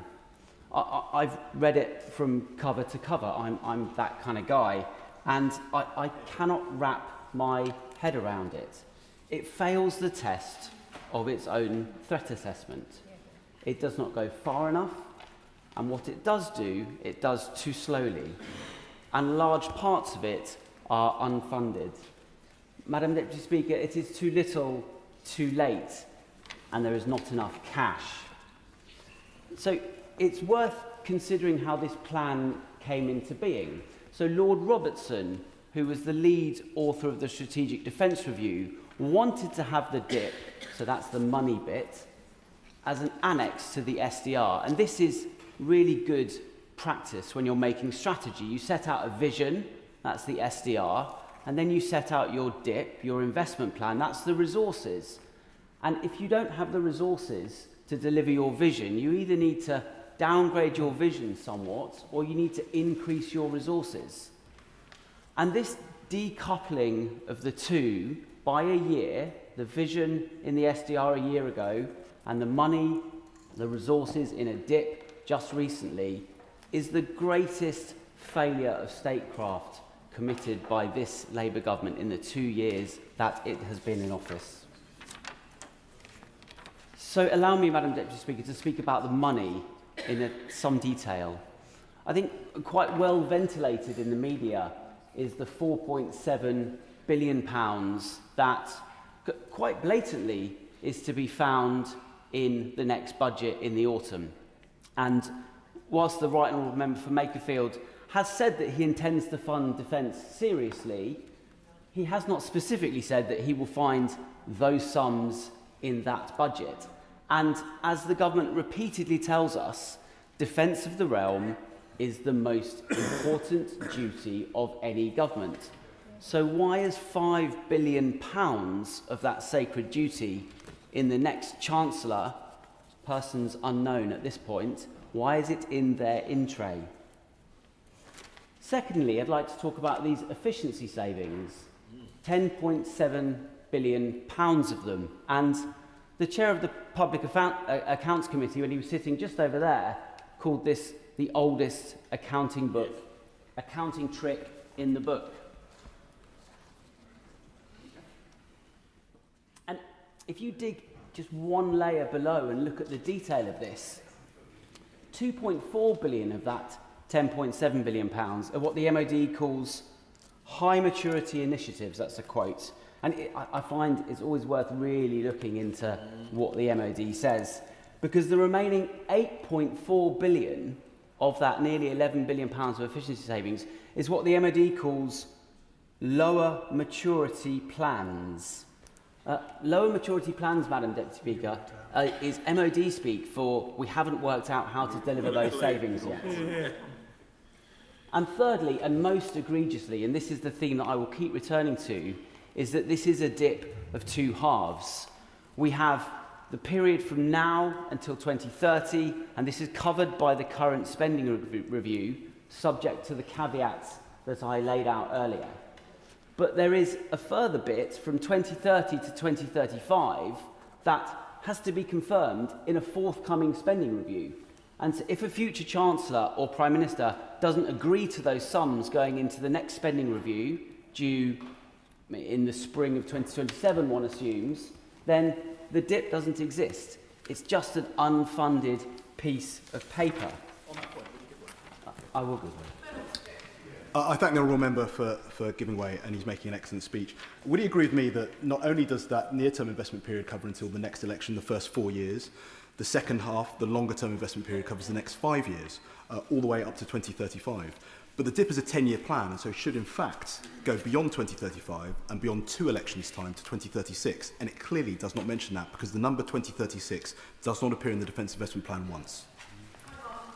Well, I think this actually speaks to the delay. Had the dip come up when it was meant to in 2025, it would be a 10-year plan because it would go 2025 to 2035. But the government was unable to get its ducks in line, and so it was delayed by a year. But you know, for them to then rejig the plan and do it to 2036, I mean, we'd be waiting till 2040 to get the plan. So this is a dip of two halves, and most of the investment, and this is the really worrying bit, most of the investment is in the second half that is unfunded. And I'll just give you some examples. In the air domain, it's 27.8 billion before 2030, 70 billion after, unfunded. In the maritime domain, it's 18 billion before 2030, 32 billion after, unfunded. In the land domain, 19.2 billion before, 36 billion afterwards, unfunded. Weapons and munitions, 11.1 billion before, 20 billion after, unfunded. It beggars belief. Why bother publishing a plan when, by my calculations, almost 2/3 of the investments that you seek to make are in the second half that is unfunded? And one of the reasons that we have pulled this plan together is to give certainty to industry so they know how to invest. But I will. My concern that the only British company offering to build an advanced jet trainer replacement for the Red Arrow's Hawk jet called Duralis has gone into receivership because of the delays on the DIP, meaning they won't assemble those lovely British jets in my constituency. So the firm in the Honourable Gentleman's constituency, I think we all have stories either whether it's in our constituencies or that we know from the conversations that we have as members of Parliament who are interested in defence, it has been catastrophic for British industry. And rushing out an unfunded DIP, which is effectively what this is, has not helped. It's meant that for some small investments, 1/3 of the total pot for the next 4 years, small capital investments can be made by firms. But anything that stretches beyond 2030, nobody can for sure make that investment. Very briefly. I will.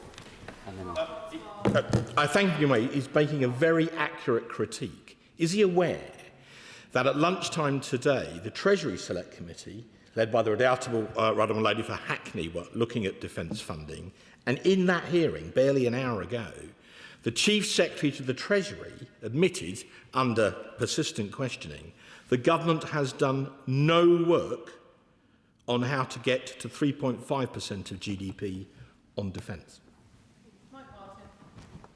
All I will say is that defence of the realm is the most serious issue for any government.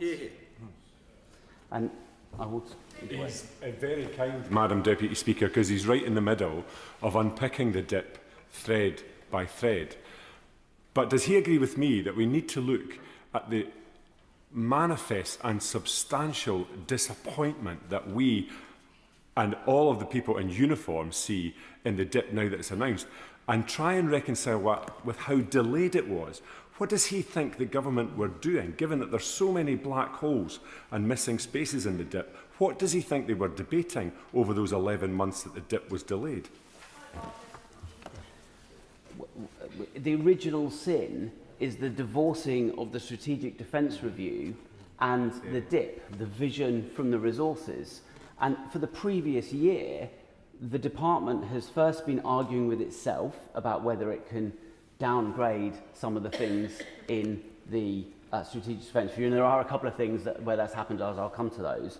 And then been arguing with the Treasury as to whether they can get more money to fill the gap. Effectively, they wrote a vision that was far too grand for the money that was ever going to be available. So let me turn from the money to the metal and have a look at some of the capabilities. And I could give a very, very long speech of military analysis about which capabilities should be in or out of the DIP. I won't do that. I think it would test... I know that honourable and right honourable members would want me to do that. Perhaps I will start up a Substack or something. And, but let's look at the Royal Navy, the senior service. And at the turn of this century, which someone born in 1982, it still feels very weird for me to say that, but at the turn of this century, we had 20 frigates. The UK had 20 frigates. By the end of this year, we will have 5. And pre-DIP, they were scheduled to go out of service in 2035. And in a little noticed line in the DIP, actually we're bringing forward that date. So now our frigates, all 5 of them are well beyond their service date. They're going out of date in 2033.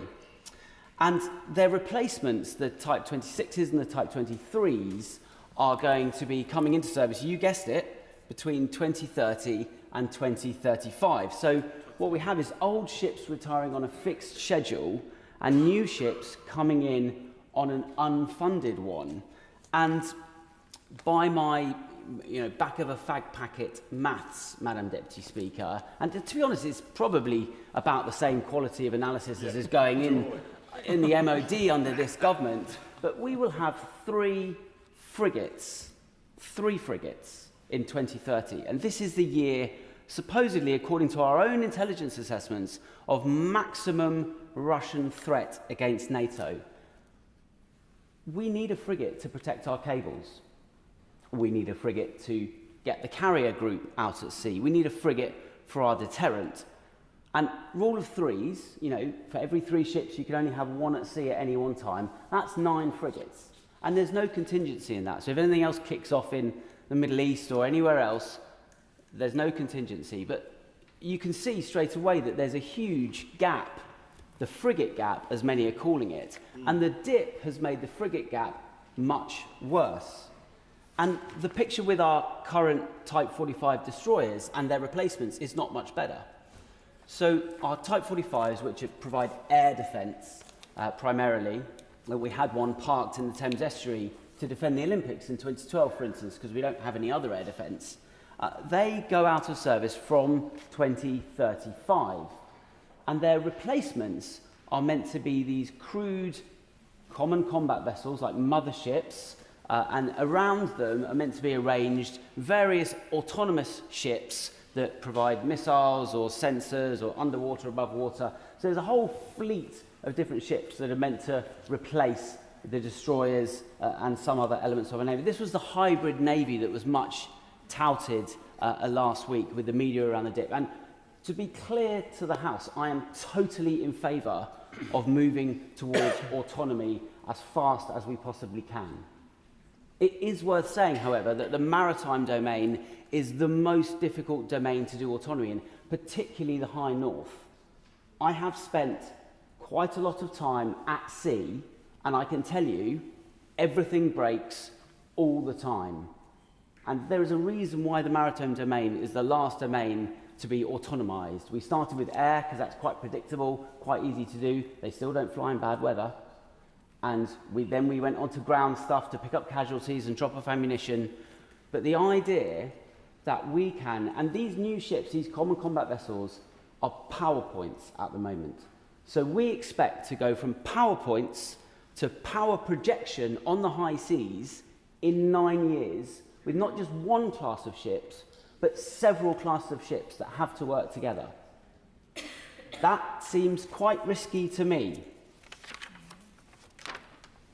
And I think if you take these two things together, what's happening to the frigate fleet and what is happening to the destroyer fleet, I think it's fair to say that the dip is spelling the end of the Royal Navy as we know it.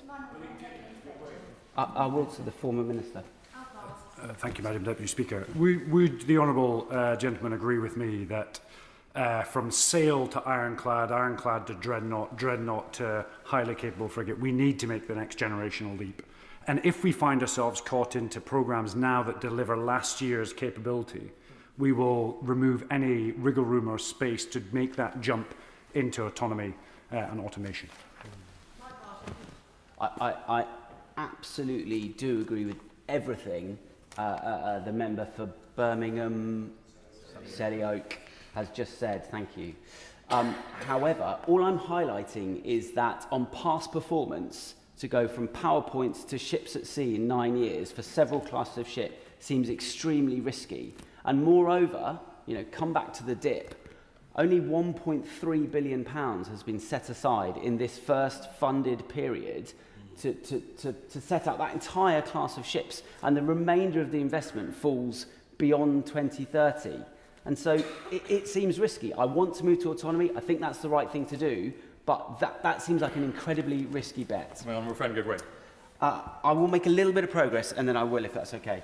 Because I'm having eyes made at me by Madam Deputy Speaker. I would want to interrupt that. Keep going. So then there is the Global Combat Air Programme, and the DIP commits £8.6 billion to this. So this is the 6th generation fighter jet that we're building with Italy and Japan.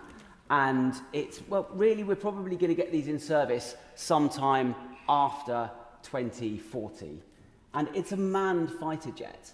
So what I would ask the House is just to cast their minds forward to beyond Putin's death. Putin will probably be buried by this point. And ask yourself, in 2040, are we going to have humans flying fighter jets? I think the answer is no, and I know that the Minister is an ex-pilot, so he will always argue for humans in fighter jets. But allow me to lay out my argument. And I think when you dig into GCAP, what you find is that the reason it's a crewed system rather than an uncrewed system is because that is what the Japanese partners wanted. So I'm afraid I'm not going to, if that's okay, because I want to. So what we are doing is we are privileging a diplomatic relationship a good diplomatic relationship that would weather the storm of us pulling out of GCAP. We're privileging diplomacy over military capability. And I think what we have to look at is whether we want manned fighter jets in 40 years or whether we want a Royal Navy right now. Do we want frigates and destroyers in the next 4 years? Do we want to transition effectively in a funded way to a hybrid navy? Or do we want manned fighter jets to arrive in 2040? Madam Deputy Speaker, in conclusion, the same story repeats wherever you look. Deep precision strike, early 2030s. Nuclear-enabled F-35s,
Audio test 1, 2, 3, 4. Speaking today at Bedfordshire Police Headquarters.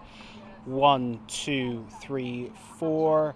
I took the train today from central London, speaking at a normal volume. 1, 2, 3, 4, 5.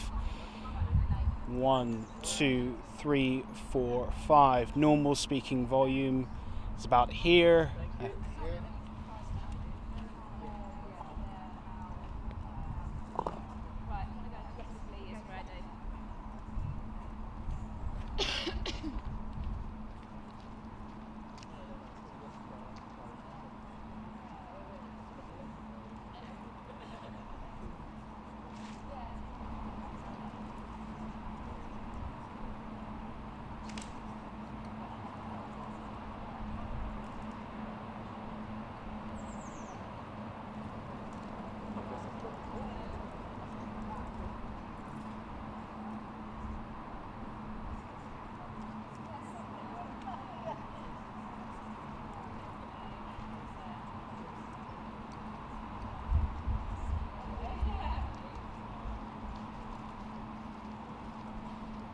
Lost him. So we'll give it a minute or two, hopefully he'll come back.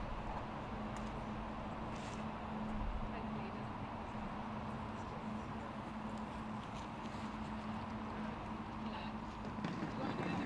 Yeah, I was just going to grab your attention.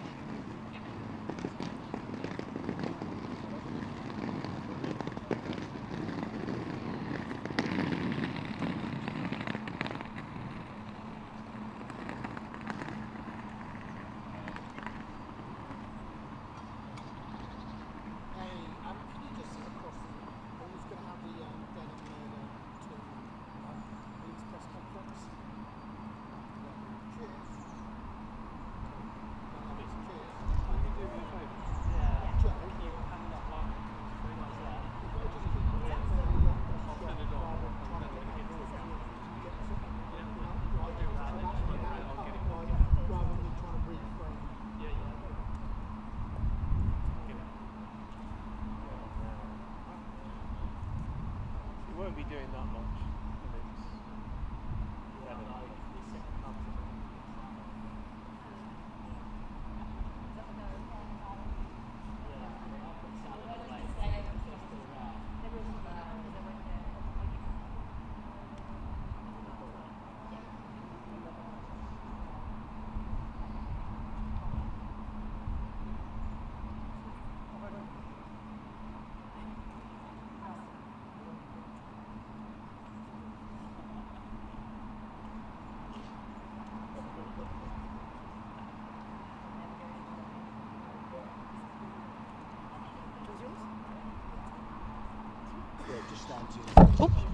Oh, sorry.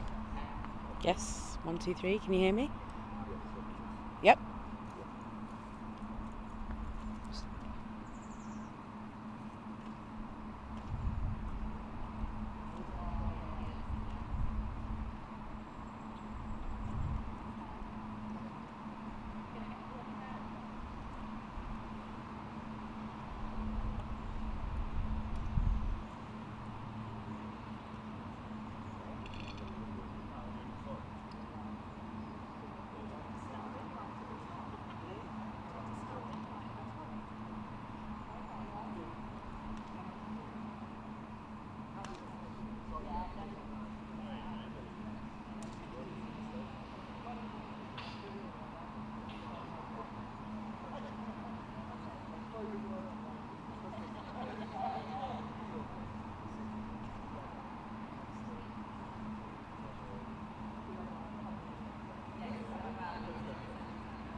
I am Detective Inspector Lee Martin, the Senior Investigating Officer from the Major Crime Unit. We have been carrying out a number of lines of inquiry as part of this fast-paced, complex investigation into the death of a woman and her 2 children. We know that the suspect, who we are naming today as Endordana Mkanyezi Chuma, also known as Mark, left the country on Saturday using a British passport. He is now believed to be in Zimbabwe. Mark, I am now speaking to you directly. Unthinkable harm has been caused to those around you. 3 innocent people have lost their lives in the worst possible circumstances, leaving your relatives and friends devastated. We are throwing the full weight of the law behind this investigation. Criminal investigations know no borders. We are actively working with national and international agencies to pursue every available line of inquiry to track you down. And we will find you. So please, do the right thing, come forward and hand yourself in to local authorities. Our thoughts are still very much with those who have lost their lives, as well as all of those who loved and knew them at this extremely difficult time. Thank you.